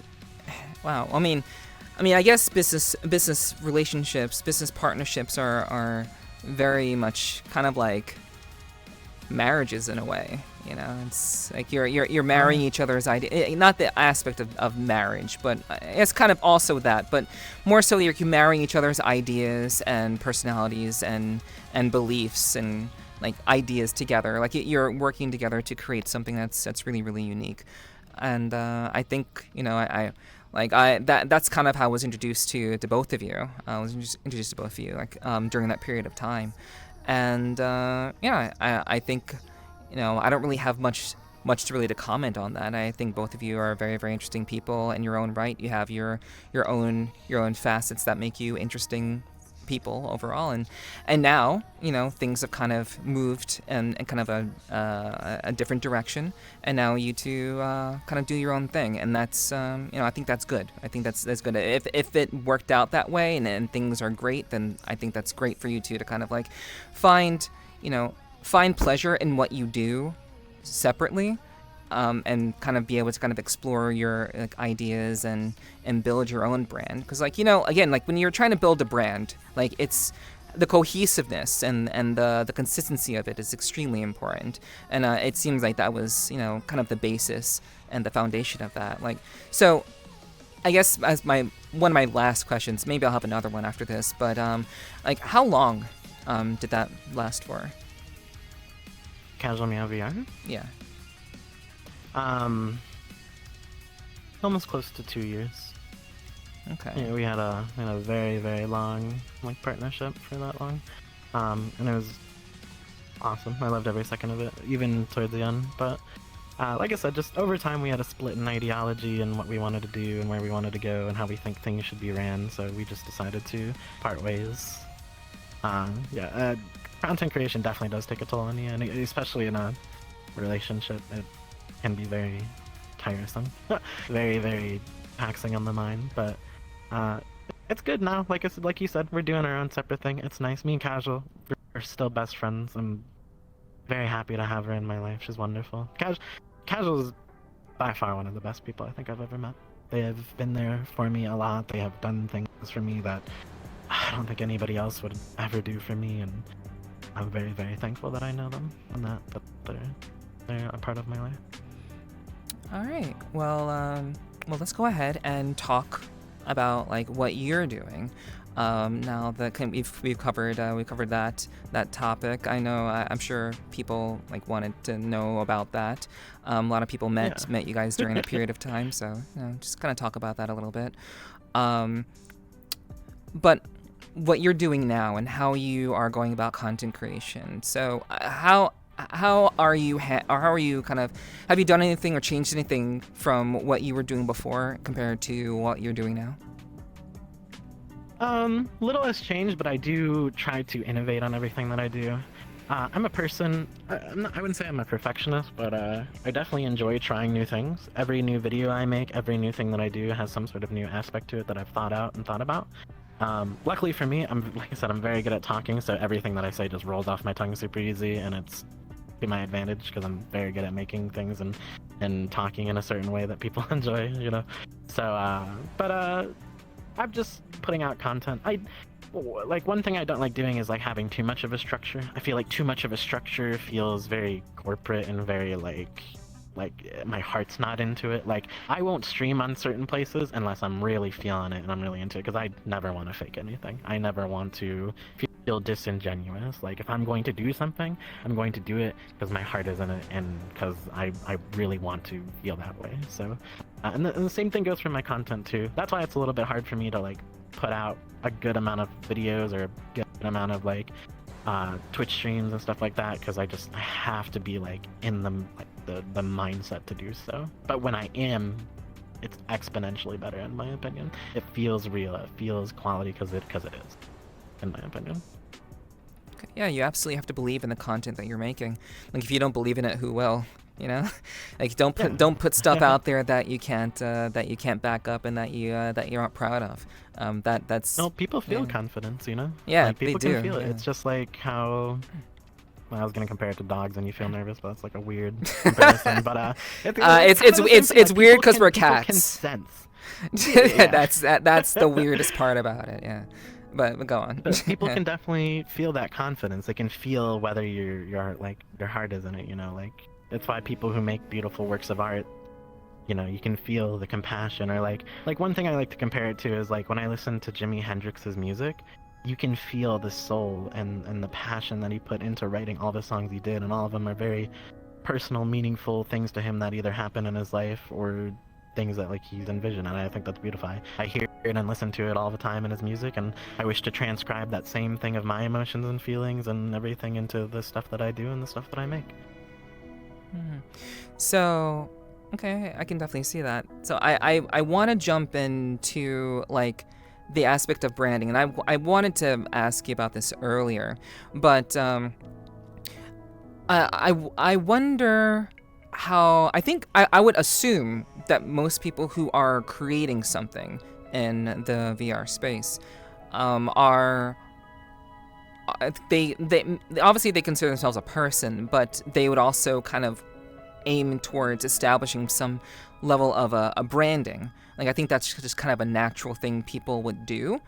Do you think that the aspect of being a brand is kind of antithetical to kind of showing you as a person, or do you think the branding aspect is just kind of a necessity that is also kind of something that you integrate with who you are as a person?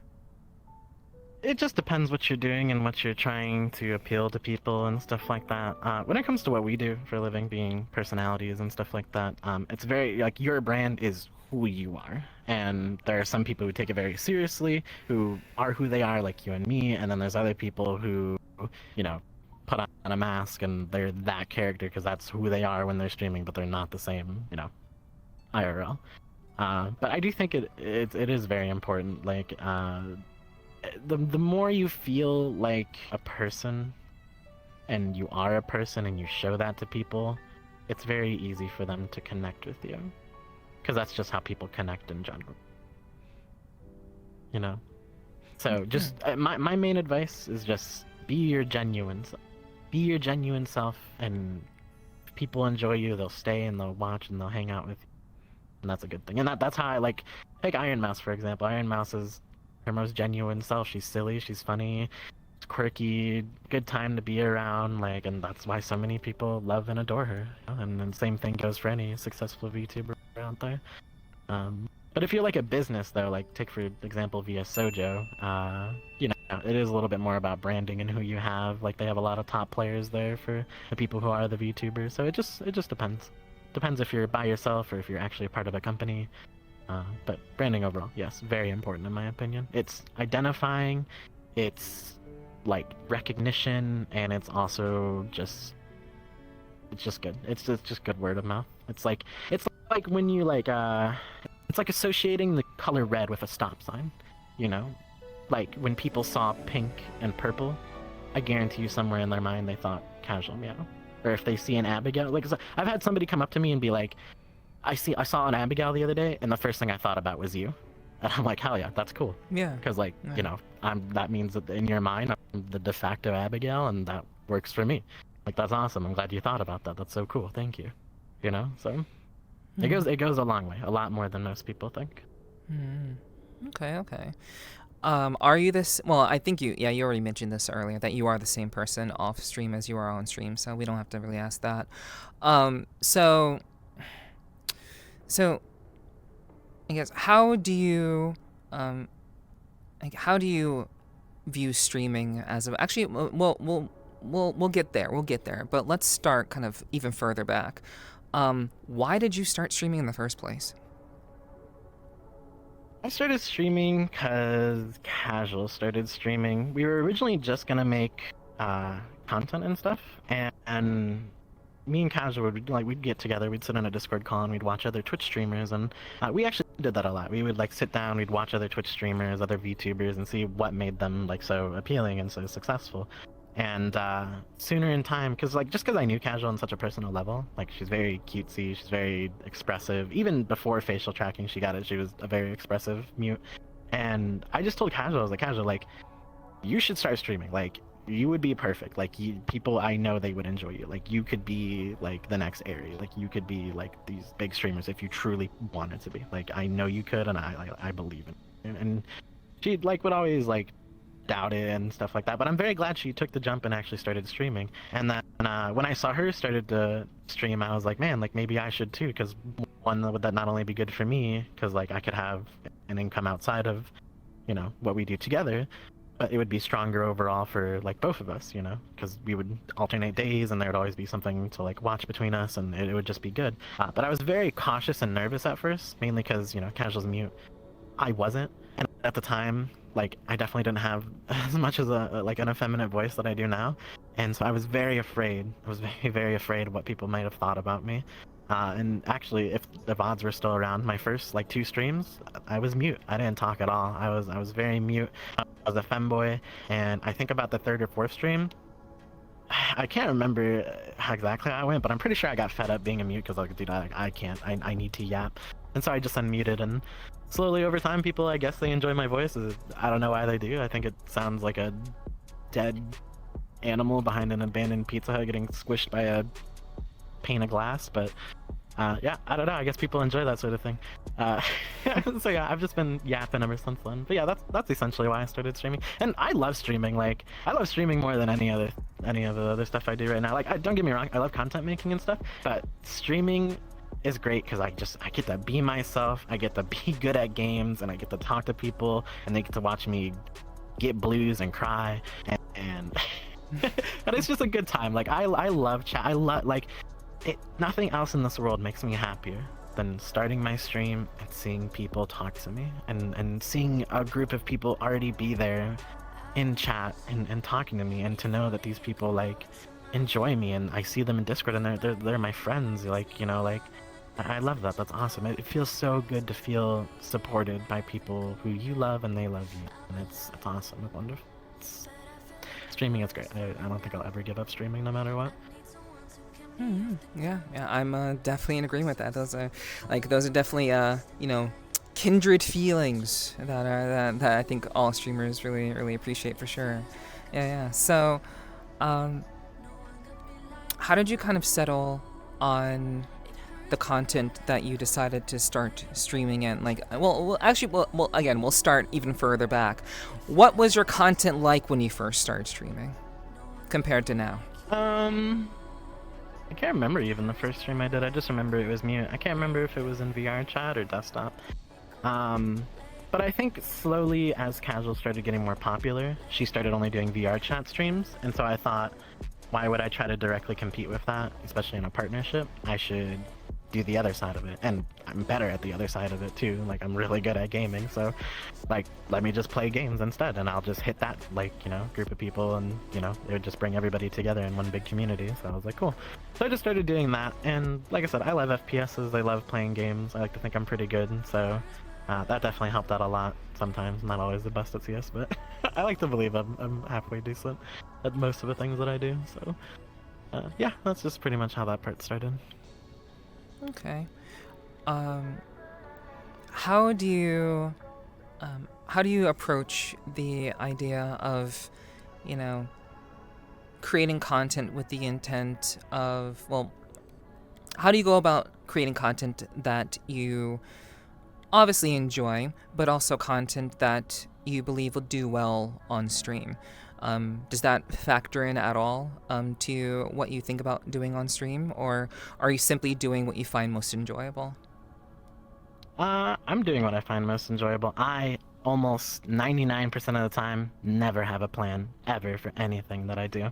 I just do it. If I think I'll enjoy it, if I see it somewhere and I'm like, man, that's cool, like, I should do that, I'm just gonna do it. I'm just gonna do it on stream the next day. Like, that's just how it is for me. Like, I just go with the flow. I'm not a very, like, as a person, like I explained myself in the beginning, I'm a very chaotic person. I literally never plan mostly anything. It's very few times that I ever plan anything out, and a lot of the time it just kind of works out for me, which is cool. I guess I got good RNG in that sense.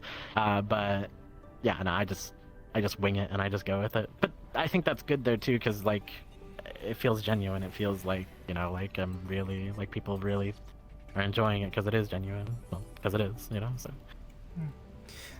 So when it comes to growing and expanding your repertoire as a streamer, do you consider ideas that perhaps may be advantageous to help you grow as a streamer? And I know you say you do what you want and, like, you kind of go with the flow, but how important to you is kind of positioning yourself to grow in a certain way by doing certain kinds of content at certain times or certain days? Like, how do you kind of do you reconcile that at all, or is it actually, like, you're not considering what you're doing in terms of, like, growth? You're just doing it, and if it happens, it happens. Like how much are you thinking about that from like a strategic perspective as a full-time streamer, you know? To a degree, I think about it, but not much.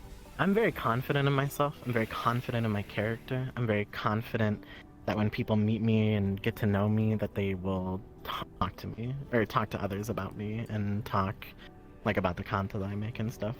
The most I think about planning sort of anything is if I do make a TikTok or if I do make a video, that I have to post it at either noon or 4 p.m. or 7 p.m. because those are the times when people check their social media stuff the most. But that's as far as I ever plan out like anything. If I see a TikTok and I like it a lot, I'll save the sound and then I'll maybe make it later. I don't know. I'm a pretty procrastinating person, unfortunately. But yeah, no, that's just about how much I do. But I don't know.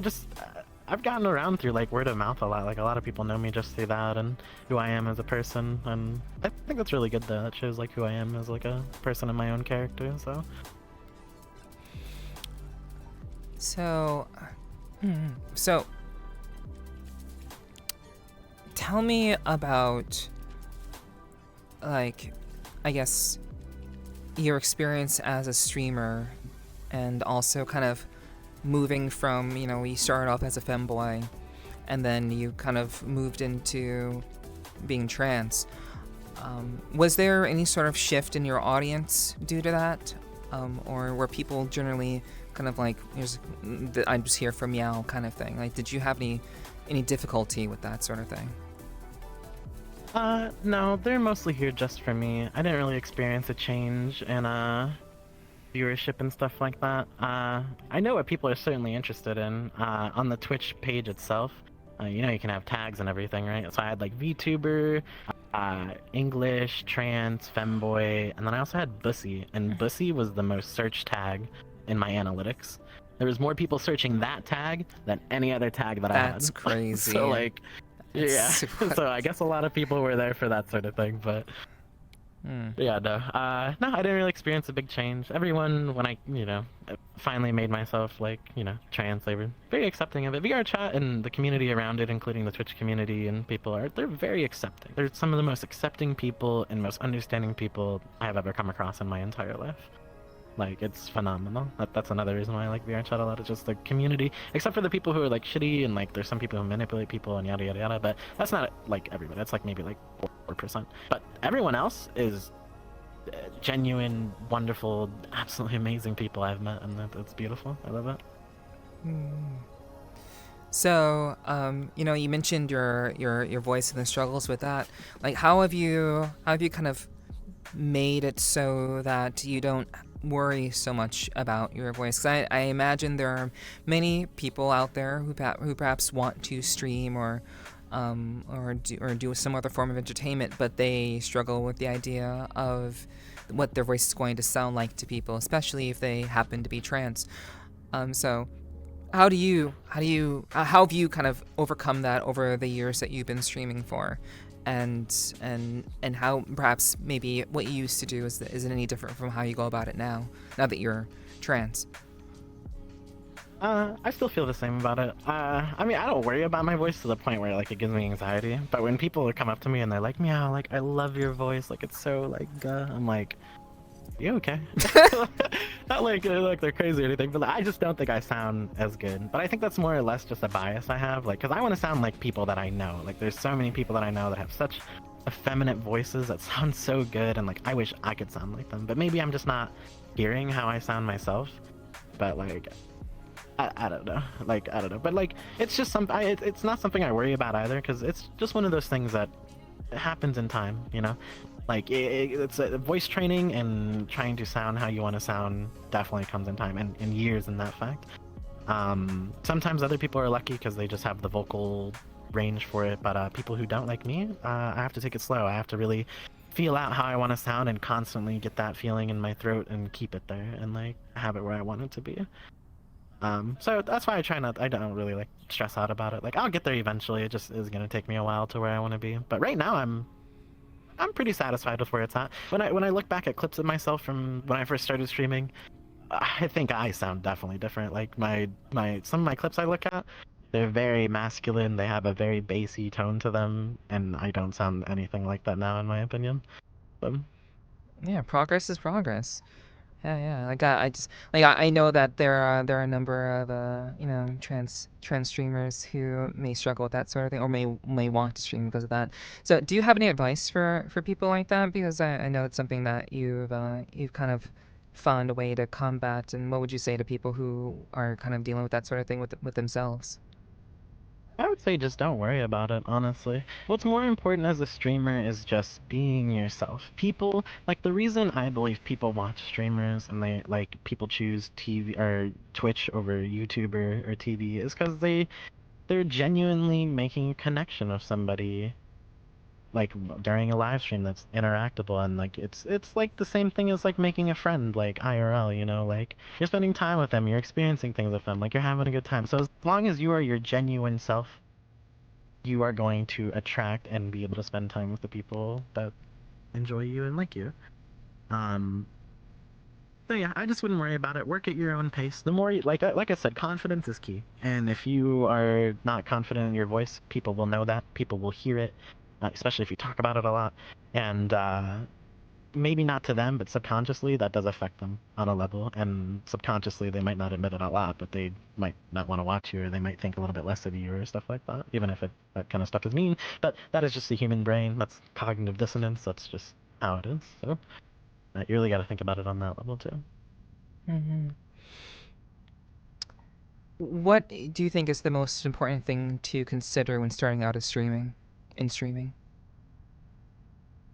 Um, Most importantly, just have fun. I will say a lot of it is presentation and professionalism. I view streaming, at least the way I present myself, a lot like how products are sold and stuff like that. Because unfortunately, you know, the aspect of streaming and stuff, it is a business, it is a profession, it is stuff. So you do have to think about those type of things. And so I believe if you have a strong personality, just make an good like graphics, good background, decent stuff that's not like of a normal, and you'll do just fine. Like it took me a while to progress to where my streams are at, to where I have my Miss Meow thing that turns left and right. It looks really cute. It didn't cost me that much. It was like one of the best investments I think I've ever made. My background is literally just one of my favorite VR chat worlds that I'm in, but it fits my aesthetic of who I am, and that all goes into like representing who I am and my own branding and what people associate me with, and I think it all ties together very nicely. Like it even comes down to like the finer things like chat, like the color of my chat is the same hex code as the color as my hair and stuff like that, because I want it to be associated with me when people look at that, when people think about it. So like I said, just have fun, do your thing, be who you are, and then worry a little bit about how you present yourself and people's impressions of you, and you'll do just fine. Okay. Um, so,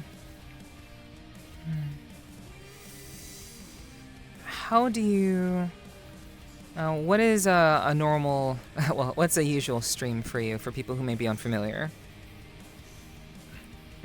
A normal stream for me on regular days is just playing Counter-Strike or any FPS that I enjoy. And maybe we'll play, if it's special Halloween, we'll play like a spooky game or something. If I'm playing CS2, I'll open up a case, gamble a little bit, have, you know, get some blues, never a gold. But that's usually the stream. I just yap a lot. We watch videos together. I commentate on those, React Andy sort of thing, and I guess people enjoy that. They like listening to me yap. They like listening to me have an opinion about stuff. I love listening to chat's opinion about what they have to say about stuff that we're watching too, or what we're doing, and that's pretty much one of my normal streams. And then, of course, on Fridays, I do VRChat stuff, and Aphonic nights are one of my favorite things. I yap nowadays, just because, like, I don't know, people enjoy my yapping, I guess, but Aphonic nights to me is just so nice, because it's a break from yapping for me, and I get to listen to some of my favorite music and do what's the word for it?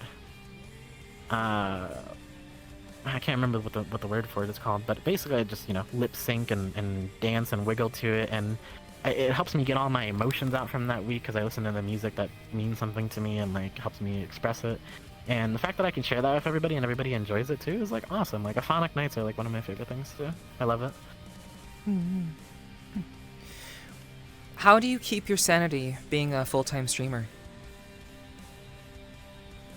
I don't know. Like I said, streaming doesn't really take a lot out of me. I love streaming. I mean, so recently I've had the Meowathon, and streaming every day for 7 hours and yapping that is a little bit draining. Like, usually, I'm full of energy. Like, I wouldn't say I'm an extrovert, but I'm also not an introvert. I'm like in between.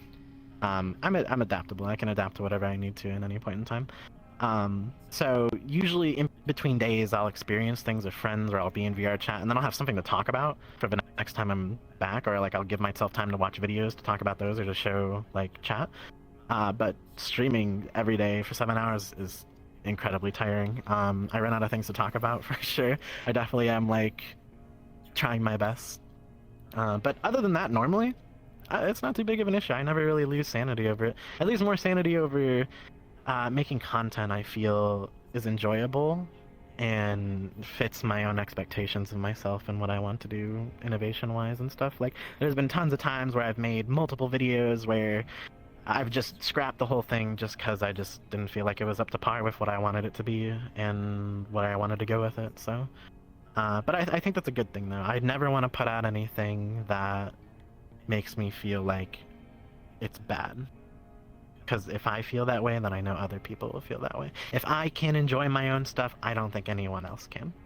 That's like the standard I hold myself to. And I like to believe I have pretty good taste, so. Okay. So, what would you say? How much would you value? Well, let me word this differently. What do you what do you feel is the most important thing to keep in mind? Because being a full-time streamer is very much it's a commitment. It's you're putting your livelihood in the hands of your viewers. So, when I say like how do you keep your sanity, I mean more so in terms of how do you reconcile the fact that you are essentially, having to produce content and do so in the hopes that you'll be able to pay your bills and make your rent. Like, how do you contend with that? And I think you've been doing full-time streaming since you started. Like, you've been doing it since you started. Like, yeah. Okay. So how do you how would you say you deal with that, and how have you kind of managed through that, like year after year? Stress, maybe, Mm, making ends meet, things like that. I don't know. I don't really stress out about it, to be honest. If I stress out about it, I start to crumble and I start to see cracks in my own like thing I want to build and stuff. And so I just don't worry about it. I'm very confident enough in myself that anything that I make or do, people will enjoy. And that's a combination of knowing myself, knowing what I want, and also feedback from people that I ask. Back when Casual Meow existed, we would do yearly surveys and ask people a bunch of questions about what they'd like to see, what they like about the Discord, what they like about the videos, what they like about the streams, and we would build upon that. And I still do the same thing today. Every comment that's ever up on any of the TikToks or any on the videos, I always look at. I always, if I have more questions, I ask them personally. I'm like, hey, what did you enjoy about this? A lot of the stuff that I make, I like send to my friends, and I'm like, what do you think about this? Like, do you think it could be improved? Like, please give me solid, like unbiased feedback. Like, and I take all those things to heart. I take them genuinely because they're gonna make my content and everything I do better. So if I just have confidence what I do and confidence what people say they want, then I don't really have to worry about that sort of thing. Right now, I'm living comfortably. The taxes here were a little bit crazy, but besides that, everything's like really, really nice right now. Really, really nice. So, Cool, I cool. don't know. I don't know. I guess I don't think about this type of things. I don't know. I live my life a couple days a week, maybe most at a time. The only other time I plan something out is if someone else is involved and someone else's stuff is on the line. Then I worry a little bit more. But if it's just me and it only affects myself, then I don't know. I just go with the flow. I try not to worry too much. Worrying is like standing outside on the sunniest of days with an umbrella expecting it to rain. Like, I just don't see a point in it. For me, it's a waste of energy. I could be putting that energy worrying into making stuff or to doing something. So, Hmm. Yeah. So, hmm. What is the most difficult challenge that you have with streaming? mm, uh, being on time, I suck. So like one thing I suck at in general is just like being on time and like not messing up my sleep schedule and like being consistent. I'm very bad at being consistent. Like that's if I was consistent, it'd be Jover. I would be exponentially like really good at what I do. But unfortunately, I do have that debuff. I'm not very good at being consistent. And I'm not very good at being on time. So those are like the hardest things. But I think it's just because like I really want to spend time with the people in Discord, whether that's my like the friends that I have in Discord, or not missing out on like a friend's birthday party over the weekend or something like that. Because I'm a very socially orientated person. Like I can be alone if I need to be, but I'd rather not. I much rather like be with someone. Like for me, life is experiencing it with somebody. Of course, I can have my own experiences, and I'm going to, because that's important to grow as a person and stuff like that. But I like if I were to go on vacation, I wouldn't want to go by myself. I'd want to go with someone to share that memory with and to experience that with. So I find myself a lot not being on time and messing up my sleep schedule just because I really want to hang out with the people I enjoy and the people who make me happy and play games with them and have a good time. Mm-hmm. Yeah, you're one of the. So I think that's the hardest part. Yeah. Okay. So being on time is the hardest part for you. Just that's not that bad, honestly. I mean, I'm sure it gets in the way of like achieving some of the things that you want to achieve more consistently. But beyond that, like that's being on time. It's kind of a. I wouldn't say that's too bad of a debuff. It just depends. There's like some people who watch me and like they can only watch in the mornings, and sometimes I stream at night. Like, but I'm very lucky and thankful that the people who do enjoy and watch me understand that like I am human at the end of the day. Like I'm gonna accidentally sleep in. Like I'm gonna accidentally overshoot this. Like if I'm feeling emotional, I'm not gonna be able to stream that day. I'm sorry, but and I'm very very lucky that they're very very understanding of that, because I know there's some communities that aren't very understanding of that, and especially like when you get into the bigger aspects of being like a bigger VTuber. Like a lot of people have expectations of you, and and like I get that to a point. Like people sub to you. You do have in my mind, an obligation to them to a degree. But man, dude, some people I've met some people who are pretty brutal about that sort of stuff. Like they're very very like expectating of you and stuff. Yeah. It's like a balance you have to have. So. Yeah, you have to own your you have to own the things that you do, and you have to be the leader. You can't let obviously your community has a lot to do, and you want to support your community and what they do and how they support you. But at the end of the day, it's they're there for you, and like you said, we are human at the end of the day. So people who try to use their monetary value against you. I personally don't really have any interest in those people. Like people who try to say, "Oh, I'm sub to you, tier 3. I expect this and this." Those are not people that I want to associate with. Like I think. You should do things out of the kindness of your heart and because you truly enjoy somebody, not because you're trying to get an upper hand on them or anything. Yeah, but you're right. There are some people who think that way about that sort of thing. So. How important do you think it is to? I know you mentioned earlier that I like to interrupt my own thoughts. You mentioned earlier that you and Casual used to watch other streamers, kind of like see what they were doing before. That was before you started streaming, though. Like, how much do you value the aspect of watching other streamers and learning from them, and perhaps even twisting and yoinking, as a lot of would say, and for like your own purposes, like kind of like learning from other people, seeing what other people are doing, and maybe incorporating that into what you do as a streamer? I value it a lot, actually. I think it's very important. There's a reason why these other streamers are successful. There's a reason why other YouTubers are successful, and taking ideas from them and applying them to yourself and putting your own twist on it, I think is very important. But I will say there's a balance, though. There's a lot of people out there that don't like change, or they watch the same thing over and over. Like for me, I watch Futurama 4 times every 2 months because I just enjoy it so much. There's actually a quote in Futurama too that I like to think about a lot, where there's like an episode where they're making single female lawyer or whatever like that, and like Leela tries something like new and like way out there than what the audience would want, and Fry's like, like they don't want that. Like they're afraid of new things. Like they don't like change. Like they want to see what they want to see, and like to a degree that's true. Like people want to see what they want to see, and that's why when you replicate ideas from other streamers and put your own twist on it, is a little bit of change to nudge them into the new change, but also the familiarity of it too. So you gotta find good balance between that. But I do think watching other people is very, very important. I guess it depends who you are though. Like I said, I'm a very adaptable person. I can pull apart from one person and apply it to myself, and technically I'm just a collection of other people put together. I think we all are at the end of the day to a certain degree. So yeah, no, I think it's super duper important. Definitely.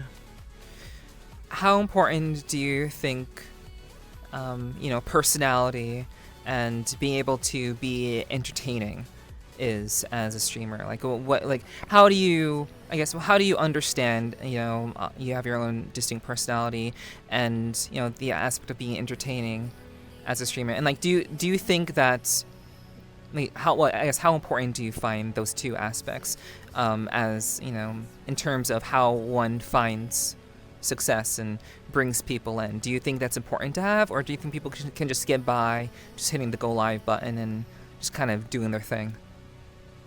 I think it's very important. I've seen people spend hundreds and thousands of dollars into becoming a VTuber before, and they're just simply not entertaining. They're not likable. They're not funny. They don't have a good personality, and they're just not successful. So I think, like one thing that goes, like, take Neanners for example. Neanners didn't always start off as like a VTuber. She was did a lot of YouTube first and stuff like that, and like her personality is like out there, carries her very, very hard, and she's like very good at what she could be a VTuber. I'm pretty sure she's done it before, where she's a VTuber plushie, and like that's still out of the norm, like we were just talking about, but like it's just her personality and how she goes about it and how she does her content is what carries it all, and that's why she's so successful. So I think it's very, very important to just be yourself and to, have a good personality. It's not something that always can be like learned, but it is. If you don't have a good personality, you can learn to be a good personality. Is it going to be not true to yourself? Yeah, perhaps, but it's possible, but it's a little bit harder. Some people just have natural charisma too at the same time as well, so just, like I said, it just depends what kind of person you are. But I don't know, there's some people out there who really like introverted streamers and stuff like that, so it just depends. I've seen live streams where nobody's talked and there's 1,000 people watching him, or like, okay, a really good example actually of like an outroverted person who doesn't do a lot of cam stuff is Germa. Germa's personality is hilarious. I love watching that man. He is so fucking funny, dude. And like he rarely uses a cam. He just like talks and plays various games, and it's so enjoyable. And like thousands, like 30k people watch him all the time when he's live, and it's great. It's enjoyable. It's awesome. And like you don't even have to be good at games too. Like one of my other favorite streamers is Aqua FPS. He plays a lot of Tarkov. I love the man. He's very attractive. And he's really funny, but he's really bad at Tarkov. Like, but I still love watching him because he's just like the casual person that, like, that would be playing Tarkov, and like I can relate to that so much easier than I can relate to somebody like Landmark, who's like, god at the game, or like Pestily, who also plays like the same game. But just, I love Aqua so much. His personality is just, I love it. It's great. It's wonderful. But I do think it's very, very important just to have a good personality and to be yourself. I think that's the best way to find success if you're looking to become a streamer. Yeah, I would agree with that. But I want to know more in detail, like how would you define being entertaining? Well, I mean, that's subjective. Everyone finds different things entertaining. Everybody finds different things funny. Our humor changes throughout our lives. Well, how do you find yourself entertaining? Like what is it? What about you? Do you think is entertaining? Like what are the deliberate choices that you make in the interest of being entertaining? I don't make any deliberate choices. I just I am who I am, and I just stream and I just go for it and just have a good time. The only time I ever make deliberate choices is if like I want to gamble a little bit, then I'll open a CS case, and I know everyone gets kind of hype about that because I do too. But they just want to watch me get a blue and never get a gold, so like I feel that. But no, like I don't really like think about that sort of stuff. I just kind of just go for it. Like I don't know. Like I said, I never plan anything out. There's nothing I ever have planned. I just wing it all. That's pretty much my whole life. I just wing everything. I just don't really think about much. I just go for it. Like I said, unless other people are involved, I truly just go for it. I just do whatever. So, well, yeah, let's talk about the like VR chat like streaming. I know you play a lot of CS. You play a lot of FPSs and Souls-like games. Um, do you think that those, like, I mean, you like to play them, but actually I've already answered that question, because like you generally just play what you want to play, and those are just the games that you enjoy the most to play. So like there's that's just what you're aiming to do. So like when it comes to VR chat content, what do you I guess, do you have any, do you make any specific decisions in how you go about your VR chat content in terms of what you do on Twitch? Yeah, that's definitely a little bit more catered. Not as of recently. I've found way more success recently in just yapping the chat instead of doing wiggles like I used to. Wiggling is fun and it does attract a certain type of demographic in people. But, you know, I found if I do a combination of those things, it really like draws people in and they like want to hang out and shit. Like if I just do wiggles, I'll hit maybe like 40 max. If I do only yapping, I'll hit like 30. But if I do both, I usually get around like 70 to like 80 on like a good day. So, it just depends. VR chat's a little bit harder to do for content, mainly because I have to be much more involved. I have to be much more expressive, which I don't mind, but it is definitely very different from just VTubing. There's also a lot of challenges with it too. One reason I don't like streaming VR chat all that much is because one, it's a lot of work to put on the headset and like be active for 4-5+ hours, you know. And then also like we were saying earlier, like a lot of VR chat streams right now are dominated by very sexualized wiggle streams and face tracking and eye tracking.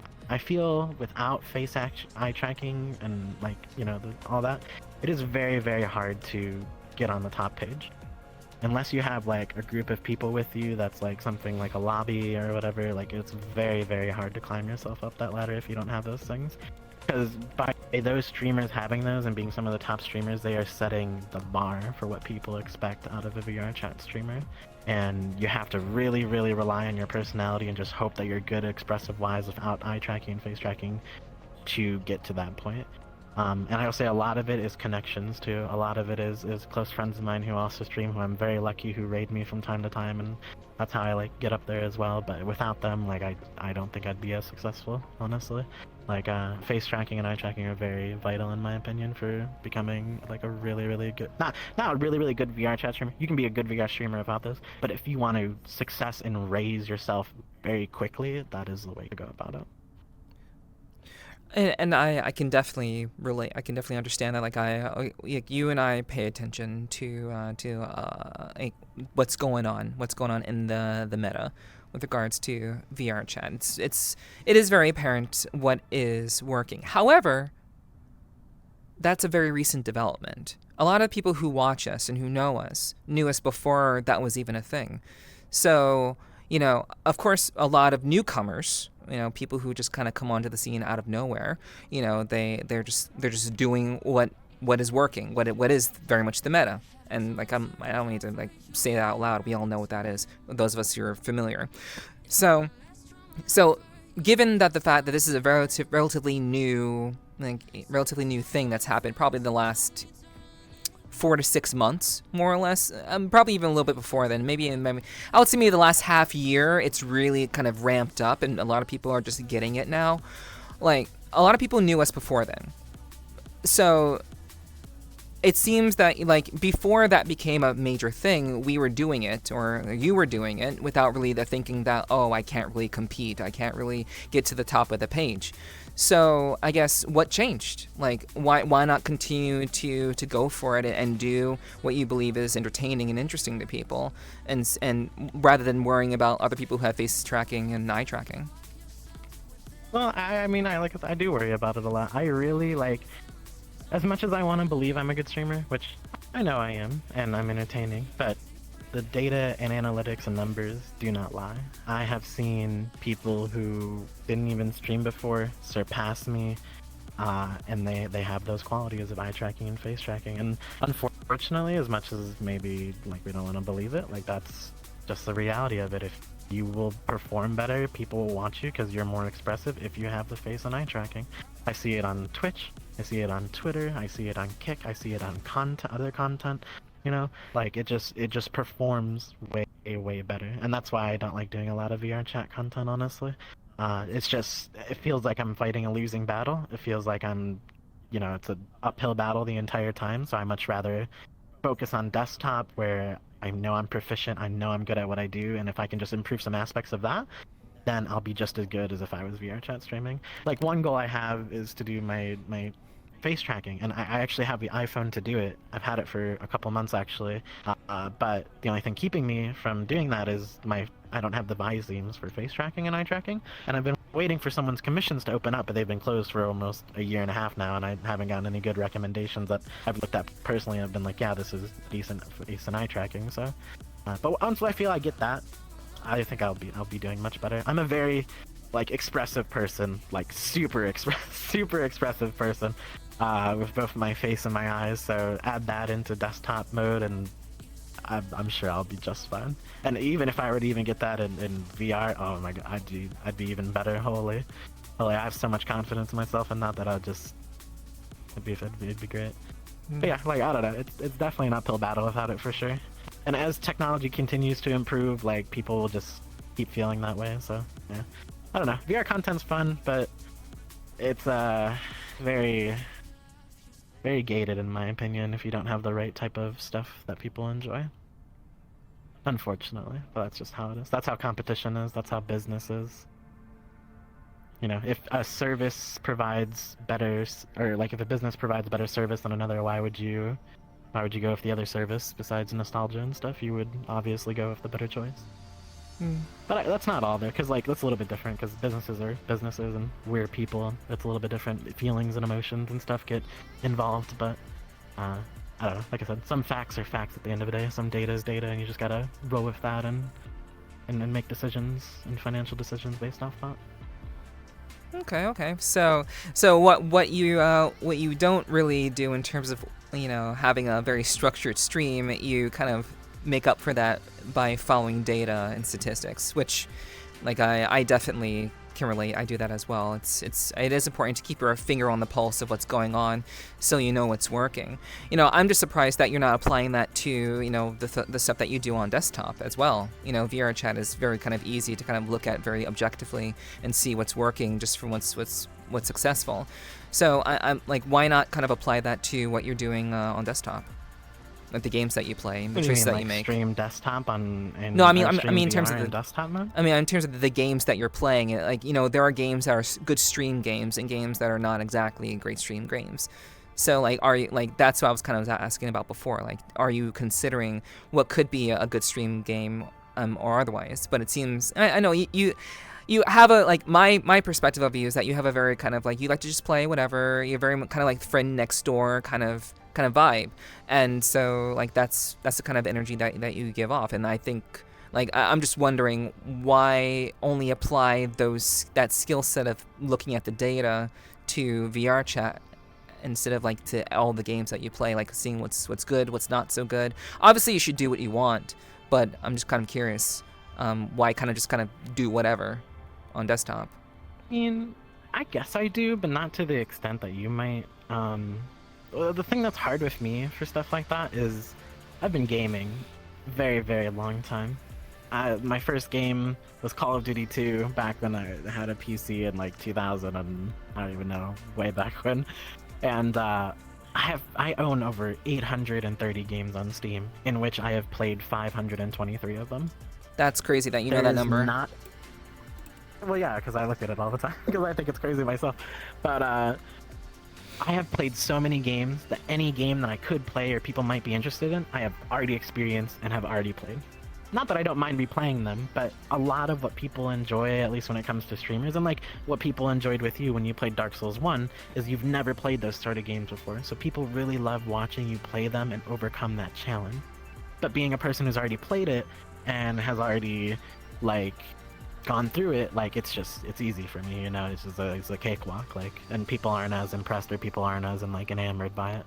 But But that's why I like try to play weird games or new games I've never played, or games that I already know that have like a strong player base and the people who just want to watch people who are good at the game. And that's why I play things like CS2 and like other FPSs. But I always do kind of look for trends, like, you know, if I see Zen, Treya, or like another VTuber playing something, or like, you know, how Repo is recently going on. Of course. I try to play that too.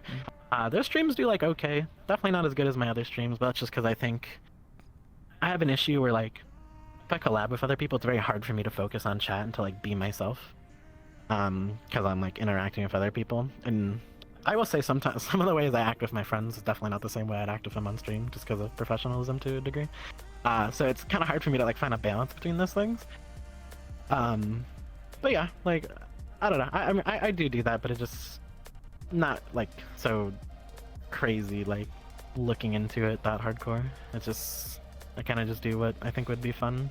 Sometimes I'll like forget games entirely, or not forget them, but like it's nice to go back. Like I think one of the next things I want to do for my Meowathon is like we play through all the Bioshocks. I've played every single one of them.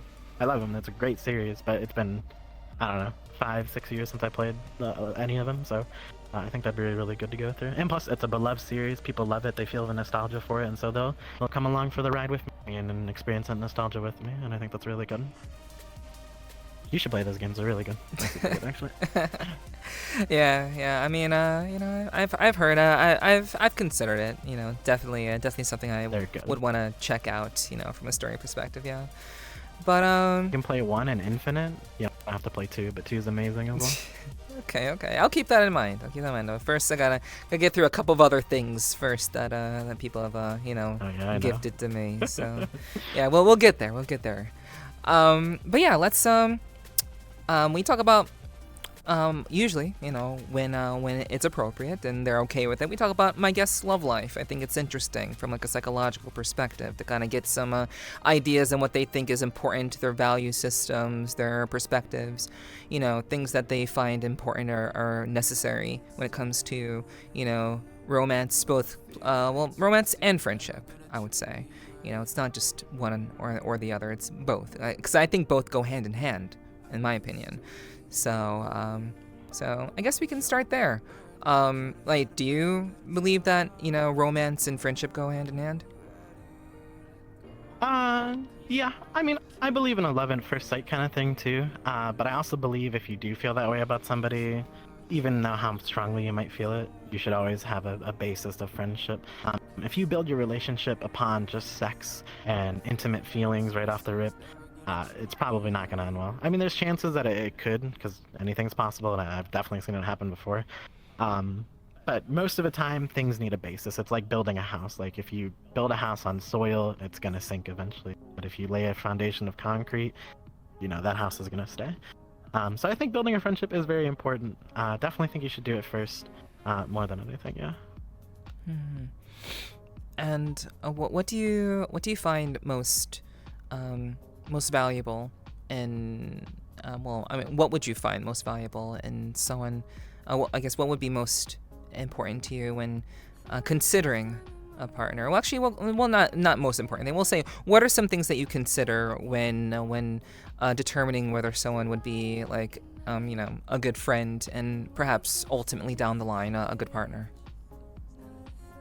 I can just break it down for you how I look at people. So if I want to enjoy someone like that, I look at a lot of different factors. One, there has to be a base attractiveness to you. Like, if I'm not attracted to you physically right off the bat, like, I'm not going to force myself to try to be attracted to you. So that's like a thing. And then if you are, then I look for qualities such as like, I don't know. I mean, I'm not really picky, honestly. Like, the only things that truly matter to me is like I'm attracted to you physically to a degree, even if it's a lesser degree, because I know over time that will like increase the more I like love you over time. But like, I don't know. Like, the things that are most important to me is just like trust and honesty. Trust and honesty are, to me, the foundation of every relationship ever. In any situation, in any scenario, in any problem that might occur throughout life, trust and honesty are always going to be there. So if you can trust in your partner's decision, trust in your partner's actions, and they're honest with you about everything, then I don't think there's anything like you guys can't do as like a couple, you know? Like, it's so incredibly important to be open. Like, even if you're like, a lot of people I see in relationships have issues being like truthful. Like, I would say out of all the relationships I've ever had, a majority of my issues that I had with people came from trust issues. Like, they have too much pride and they won't swallow that pride and just admit that either A, they were wrong, or they did something wrong. Like, and you really have to be humble. You really have to be truthful and honest with yourself. Like, the best way to love somebody is to be truthful and honest with yourself, and love yourself as well. And love yourself enough to know that even if you made a mistake and you tell your partner about it, that, you know, they might forgive you or they might be understanding. And you also got to realize in life, like, as much as we romanticize and idealize like movies and TV shows, dude, nobody's perfect. Everyone makes mistakes. I've made mistakes myself. I've had friends who have made mistakes and have done things to, you know, hurt other people, not intentionally, but just it happens. Humans are fickle. Humans are imperfect. So we all have to like take a step back and just think about what it means to live life and the things that we do in it, and just like, you know, have compassion for your partner, have trust, have honesty, and I think everything will work out if that's the case. How do you reconcile the fickleness of humans as someone who is very empathetic and very much in touch with your emotions in a very deep way? I would say, you know, you're both extroverted in both how you carry yourself and also your emotions. So how do you reconcile the truth of, you know, the fallibility of humans? I believe from a base standpoint that humans are good by default. I think it's a lot of influence and a lot of stuff that makes people be like a bad person. Of course, there are people, I believe, also that are born just bad, evil intentions, evil mindset. I don't know if that's due to sociopathness or psychopathy, but you know, but that's not everybody. And like I said, you know, I think I'm a great person, but I know for a fact that I've made mistakes too, and I've hurt people, and I've done things I don't think I would have ever done myself. So I take that same compassion that I have for myself and I extend it to others and say, like, hey, it's okay to make mistakes. Like, you know, like, we're human at the end of a day. Like, you only have one life. Like, it's no big deal in the grand scheme of things. So I don't know. I try to keep an open mind about that sort of thing. I don't really like want to hold anything against anybody, because it's just like I don't know, like I have a big thing too where like I don't like being angry. I don't like being upset. And especially at something so small like that. Like, it's like being angry is like swallowing poison and expecting the other person to die. Like, it's just, in my opinion, just it's a waste of energy. It's a waste of emotion. So why would I not try to take the high road and be compassionate and understand maybe why this person did that, or this and this, and like, sure, maybe it didn't work out for me, but maybe I can help them discover something about themselves, and maybe for whoever they see next it'll be better, and they'll learn more about themselves and things will be better. I think it's much better to do that than to hold anger and to hold all that stuff in your heart, because I feel like doing the opposite is you're like putting more good out into the world. Like, sure, it sucks for you, sure, like that happened, but you know, at least next time, if that person genuinely means that, you know, they learn and they change as a person, then in my eyes, like, in a way, I help them make the world a better place too, by, you know, helping them learn about themselves, helping them fix that about themselves if they truly want to fix it. So, how has that worked? That's just how I see it. I don't know. How has that worked out for you? Good. I'm friends with all of my exes, except for one. 'Cause she was just like the most manipulative person I've ever met in my life. She like convinced all of my friends that like I was like saying all this shit about her and like shit she couldn't do, and like it was like wild. And then my friends all believed her, so I was just like, alright, fuck you guys are bad friends and shit like this. All while she was like cheating on me with one of my friends too in the friend group, and I was just like, that's crazy, dude, like you guys are delusional. So I just like, there's some people that just can't be like talked to. They just have something mental in their head that's just like so messed up with them, it's just wild. That's something they have to figure out for themselves, and that's something I don't want to like really like be a part of or like try to fix, because it's too deep. That's on them to figure out. Like, so yeah, I don't know. But other than that, every other time has worked out super well. Like, it's been super nice. Like, I'm friends with all my exes for the most part. Some closer than others, it just depends. But I don't like to hold grudges. I don't like to be angry. At one point I loved them. At one point we had wonderful, beautiful times, and those are the kind of things I want to hold in my heart. I don't know why I would ever want to hold anger or guilt inside of my heart. Life's too short to hold that sort of thing in. Yeah. Hold what is near and dear to you, what matters to you the most. Because that's what you'll remember at the end, is all those times. And that's what I want to remember. Yeah, I think that's pretty fair. I think that's pretty reasonable, I would say. Yeah, so what are some flaws about yourself?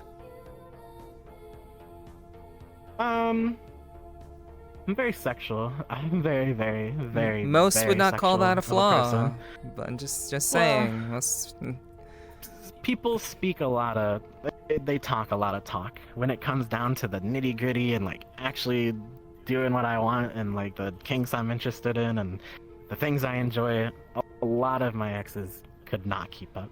I am a very, very sexual person. I require a lot. I require a lot of, like, my love language is touch and physical, like physical touch and affirmations, as well as sexual affirmations. Like, you touching me and doing stuff with me and indulging me in my kinks is how you tell me you love me. And without that, like, it just goes downhill for me. So people like usually can never sexually keep up with me. There's maybe been like 2 people in existence that has ever like sexually kept up with me. And even then, like, you know, things just didn't work out on their end. But yeah, no, that's definitely one of my flaws. I'm just very hypersexual. That might change when I start taking HRT, because I hear that brings down your libido quite a lot. But I don't know, like, I'm pretty sexual, so like, I don't know. Like, that's one thing I worry about sometimes, just like, oh man. But yeah, that and just like, I guess procrastination. I just procrastinate a lot of stuff. That's like hard to be with me in a relationship with. I just procrastinate. I try not to. It's just hard not to. I don't know. I just want to play games. I just want to have time with friends. And I mean, what are some of your personal strengths that you think would be ideal when it comes to being in a relationship with somebody? Oh, okay. Well, this is gonna sound like I'm tooting my own horn, but that's the point. I think I'm this is one your of the strengths. No, like, yeah, but that's this what is that's like really for, tooting yeah. my horn. I think I am the best partner I could be for anybody. The way I love is very different than how people love. I am very confident, and I love myself so much that I know that no matter how much I adapt to how I want to, my lover needs to love them, but like, it will be enough, and I will like never change myself as a person. Like, does that make sense? Like I could be in a monogamous relationship if I needed to be and fulfill my partner's sexual desires, or I could have a different partner who wants to be fully poly, and I could do that too, as long as certain needs of mine are met and I feel like I'm first. And there's nothing you can't ask of me to do. I am very adaptable to whatever you need to be. As long as you treat me with honesty, trust, and respect, I am willing to do anything for you as long as I love you that much. Like, there are, in my eyes, love for me has no bounds for what I can do for the person that I love. I will cross any threshold that I need to cross for my lover if I love them that much, and I will. I think that's pretty honest, pretty real. I think honestly, a lot of people would appreciate that. I think. It's just if they're willing to give it back there too. That's the Right. thing as well. Yeah. They have to be willing to kind of like express that same honesty, that same genuine desire and interest. I think that's definitely something I think people struggle with. And maybe I'm projecting. But I think I think everyone has their way of showing love, and it's just really a matter of understanding how people go about doing that. Everyone has their own love language, and I think it's ideal when a person can be very like open and understanding with like how people are different and how they kind of get along with one another and kind of compromise in certain ways. I think that's really what's all about. Being in a relationship is about being able to communicate with each other and get along, despite differences, of course. But how do you handle conflict? How do you deal with conflict, and how does that kind of play into your decision making and kind of determining like who would be a decent partner for you?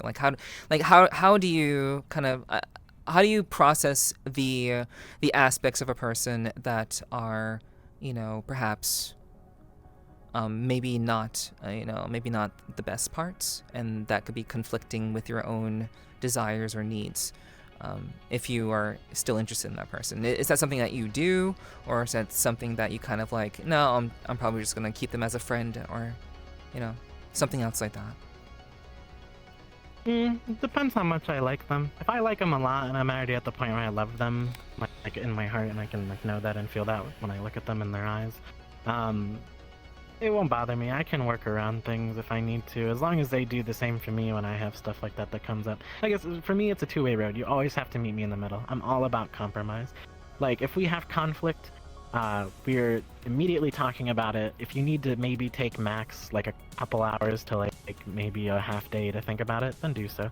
Because for me, like, if I have an issue with my partner and I go to bed and I think about it, it like exponentially gets worse for me because I was able to sleep on it and think about it too long, and then I'm just more ingrained in how I feel, and it's hard for me to change the way I feel when I start feeling some way. So conflict, I would talk to you right away about it. I'd be like, hey, this is like, and like, I don't bullshit in relationships. I go up to a person, I'm like, listen, you have this issue with me, I don't like when you do this, like let's find a way to work around this. Like, I always try to confront them too, as like, listen, like, I'm sorry if I come off as yelling. I'm sorry if I come off as like being mean. That's not the way I come off. I'm just trying to be serious. I'm trying because like I care about you so much that I want to work this out. Like, and that's why like I'm here. Like, let's talk about it. Like, tell me genuinely how I make you feel. I'll tell you genuinely how you make me feel, and we'll work on it from there. And if things can be solved, they'll be solved. If there's compromises that can be made, then we'll make compromises. But if not, then maybe that's just the reality of it, and it just doesn't work out. But yeah, that's just how I am. I'm very confrontational when it comes to that, especially with the people that I love very dearly. Like I said, I'd do anything for them, and I'm simply not gonna let some stupid small issue get in the way of somebody that I love so dearly. So yeah, no, they're definitely sitting down and talking with me, and we're gonna talk it out. I understand, like I said, people need space. That's why I say like take half a day or like a full day to like think about things. But I believe if things go on too long, then it makes it worse. The longer something goes on, it brews in each other's minds, and it just gets worse. So the best way is just, like I said, that's why trust and honesty is like so important to me. Like, you must come at me with the full trust that you can tell me how you really feel and have the communication skills to do so, and talk to me about it, and then like we can work on solving that. Like, I don't see a point in beating around the bush. Just tell me how you feel, and we can do this. We can solve it. Like, I believe in us. Like, if I didn't believe in us, I wouldn't be here talking to you right now about issues. Like, that's just how I am, though. How do you define love? I think love is subjective. I think everyone experiences it differently. My definition of love is very different from what other people's definitions are. Love to me is looking into like somebody's eyes and feeling like I'm at home with them. Love is, like I said, having no boundary that I wouldn't cross for somebody who I enjoy. Of course there's limits, but for me those are hard limits. Like, in the same way that I would, if I had children, the way I would love my children is the same way I would love my lover too. Like, there's nothing I wouldn't do for my children. There's nothing I wouldn't do for my partner if they asked it of me. But like I said, as long as they treat me with respect and stuff, then that's fine. But I don't know, I love very hard. Like, when I love someone, I love them. Like, they have my whole heart. I would literally do anything for them. Like, seriously, like, there's nothing I wouldn't do, nothing I wouldn't try, nothing I wouldn't like anything. Literally ask me of anything and I'll do it for you. Okay. So that's love to me. Yeah, I get that. Yeah, I think everyone has their own definition, and it's always interesting to hear how people kind of convey that. I always like, whenever I'm able to ask people about it, I do like to like hear people's perspective on that. How do you, what are some, let me see. I think we kind of covered red flags or something like deal breakers. Perhaps, what are some deal breakers that you are just like, yeah, no, that's just not gonna work for me, type of thing? And this is like with friends, potential partners, in general? I don't know. I don't really like. I don't know. Red flags are like they're like personal to me. Like they could be like I don't know, if, like just how a person like talks or like carries themselves. Like I'm very good at like reading body language and reading people's faces and the way they talk to me and stuff. So like if I sense something is off about them or like they carry themselves in a weird way, and then like usually I like to believe I have pretty good intuition because I'm a very social person and like I say I observe a lot. So um I don't know, it's per basis. Like I can't even think of a last person I saw a red flag in, really, honestly. I try to like associate myself with people who like I would enjoy. Usually if like I don't like someone right off the rip, I just don't talk to them. I don't like force myself to talk to them. If I see them at a party or something, like I'll say hi to them and stuff, of course. Like, I'm not rude, but I'm simply just not gonna like be your friend just because like you're being like friendly with me and chummy. But I don't know, like I guess the first sign of like dishonesty or the first sign of like non-loyalness is like a red flag to me. Like once I see that, it's just, and we're not like dating yet, but like we're in the pre-stages of it, then it's just like you're already out of my mind. Like I don't want to deal with. I've already dealt with too much distrust in my life from both friends and other lovers that just like I don't want to deal with that in my life anymore. So yeah, I kind of yeet him out of my mind. I'm still friends with him, of course, because there's probably other qualities I like about them, but romantically, it's just, yeah, you're out the door already for me. Like, I can't do it. Okay. And you mentioned earlier that attractiveness matters to you in terms of, someone, like finding someone interesting or as a potential partner. How do you, well, I mean, I think we maybe covered this to a degree earlier today, but I want to kind of get, I guess, a better picture of like, when you say attractiveness, my mind immediately went to like, are we talking IRL? Are we talking like, or in VRChat? So like, when you say like attractiveness IRL. is like your first thing that you're not gonna force yourself to feel attracted to someone. Like, is that like a VRChat or IRL?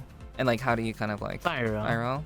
The VRChat, I try like VRChat. I like if I do meet someone in VRChat, I mostly base it off their personality. And then, of course, like, I want to, if I'm going to want to be into them, I'll want to see a picture of them. And then in my mind, I'll decide then. But yeah, no, you do have to have a base attractiveness to me. But I also think that's subjective, just like love. Like, I've certainly thought some people are attractive that when I ask other people, are like, yeah, like, they're unattractive. I'm like, wait, what do you mean? Like, I find them so attractive. Like, they're so cute. Like, they got a good facial structure. Like, I like their face structure. Nice.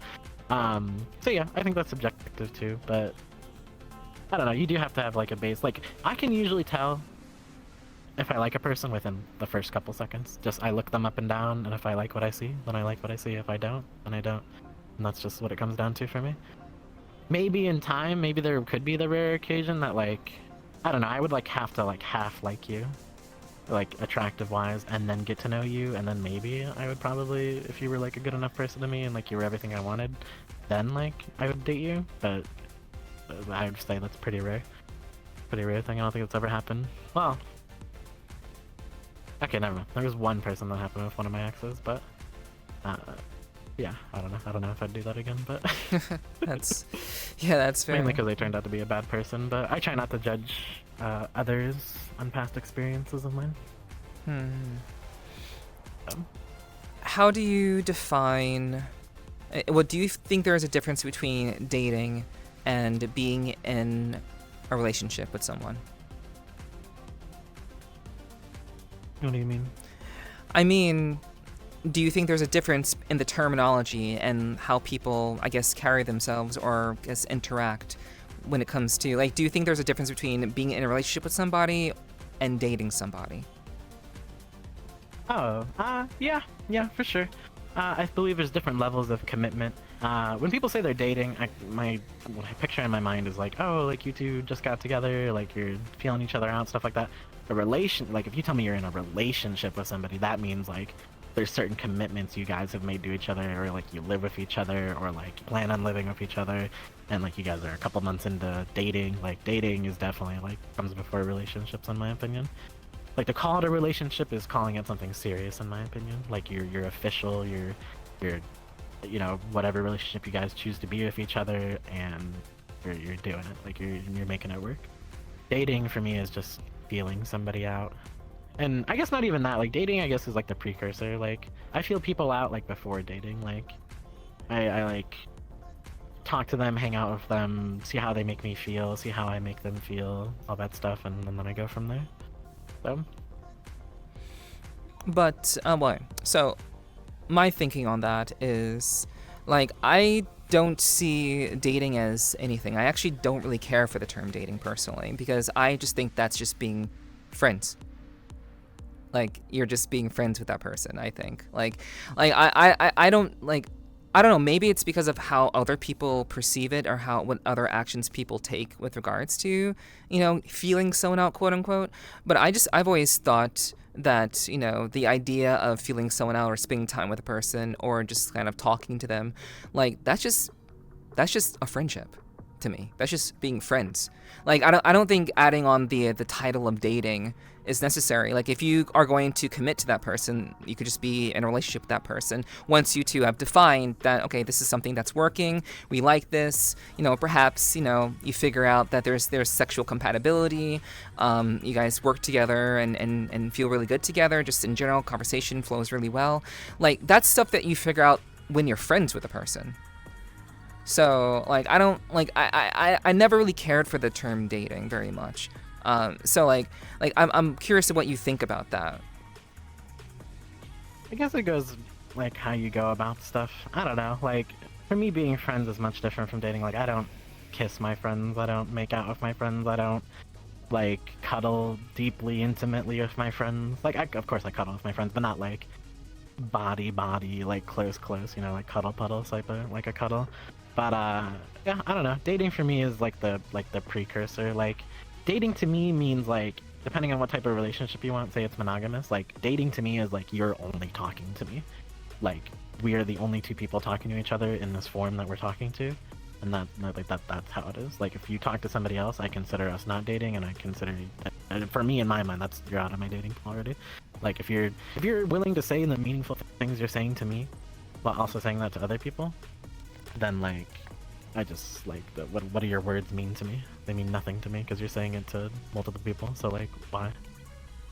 I don't know. Like I said, like, friends to me, being friends is much different than dating, in my opinion. Being friends, like, you make a friend, you enjoy them, and then once you start to have feelings for them, then you, like, start talking to them personally, one-on-one, hanging out one-on-one, and that's, like, what I consider, like, dating to an extent. No, it's, like, it's not official because you guys aren't together, but it's, like, the precursor to it. I believe there's, like, stages that go into it. Okay. I was curious on your take on that. So, I think that's I think that's an interesting question to wonder about, and how people approach the aspect of dating.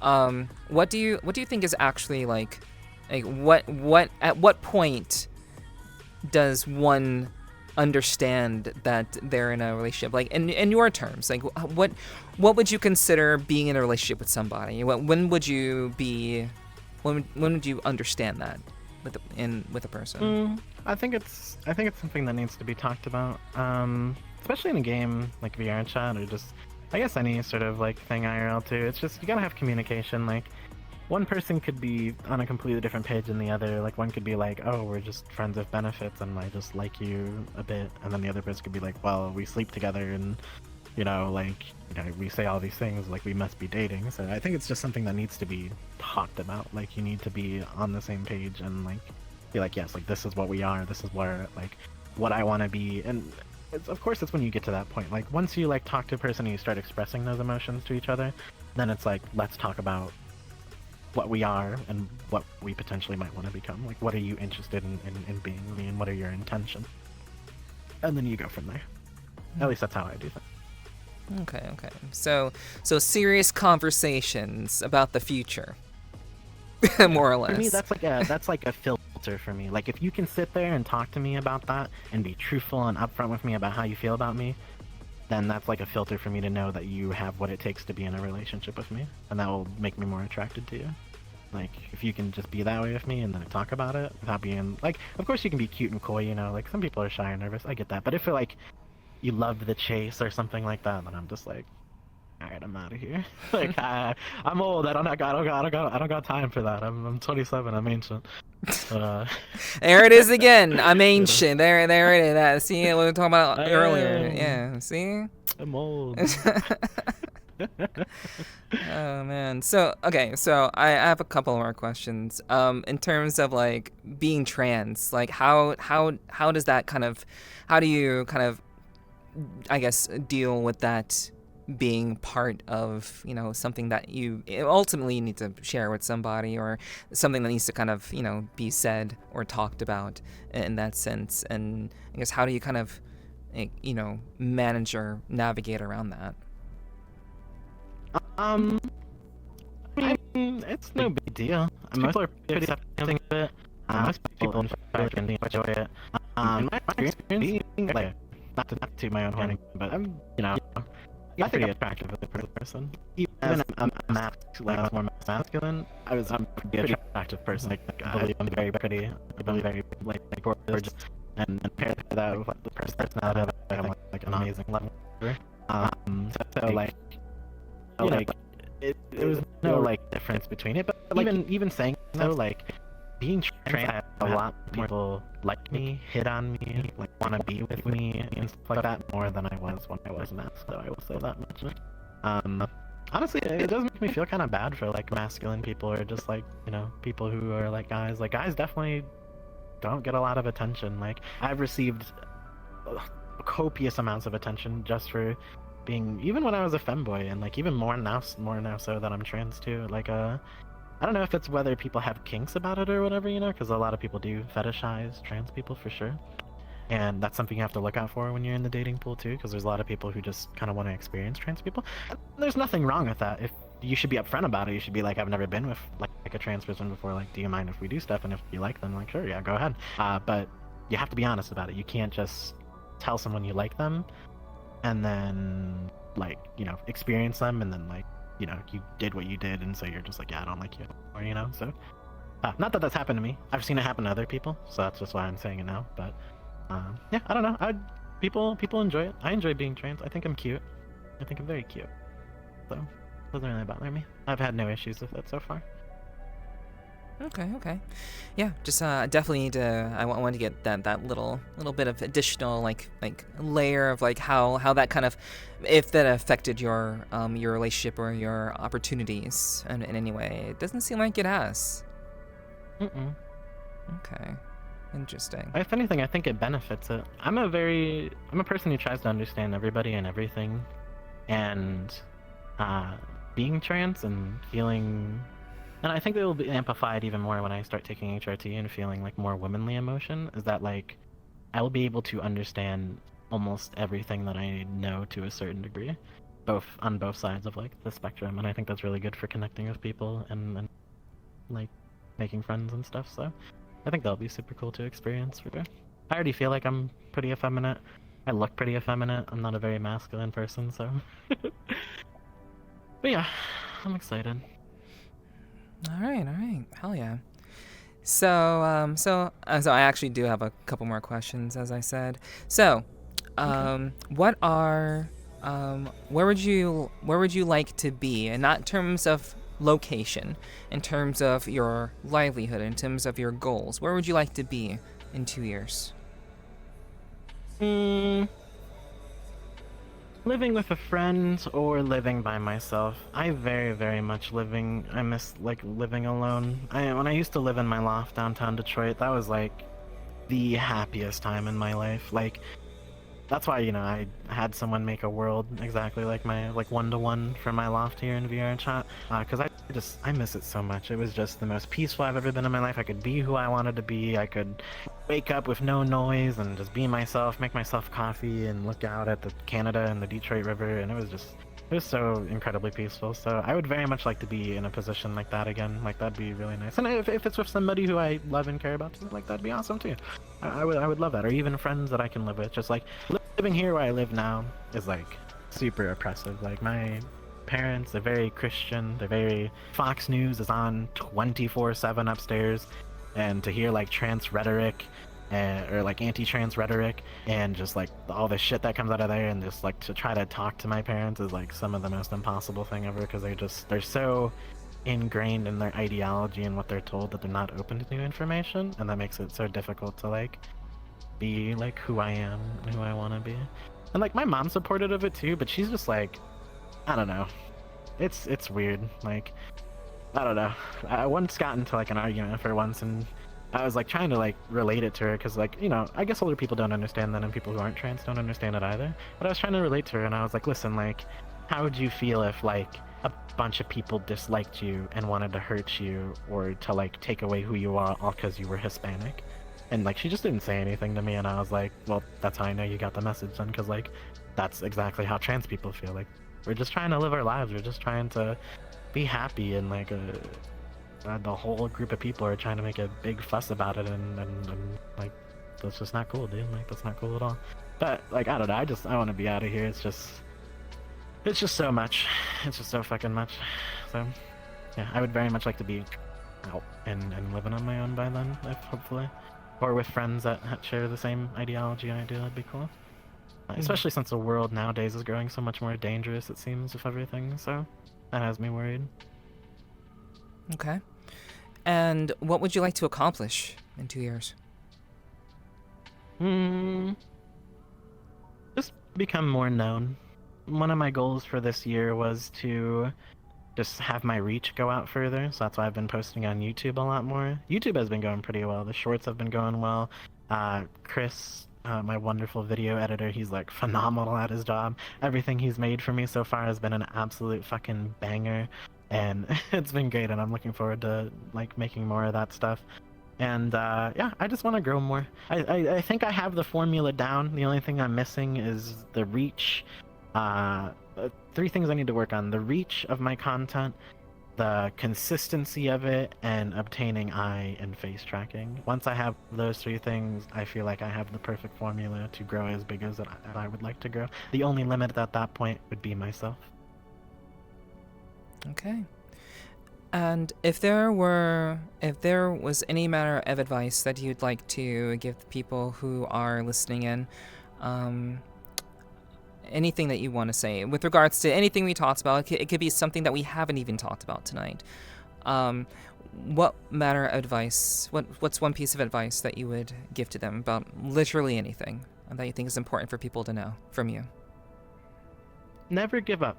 That sounds like really cheesy, because it kind of is, but seriously, never give up anything you want to do. If you have a dream or a passion or something you want to accomplish, and you keep finding yourself in hardship after hardship, just keep going. Never give up. Like, this is gonna sound also really cheesy, but some of my favorite inspirations is like Naruto and Spider-Man, dude. Like, both of them share the ideology of no matter how many times you get kicked down, you will always pick yourself back up, and you will always keep going. You will always persist in the face of adversity.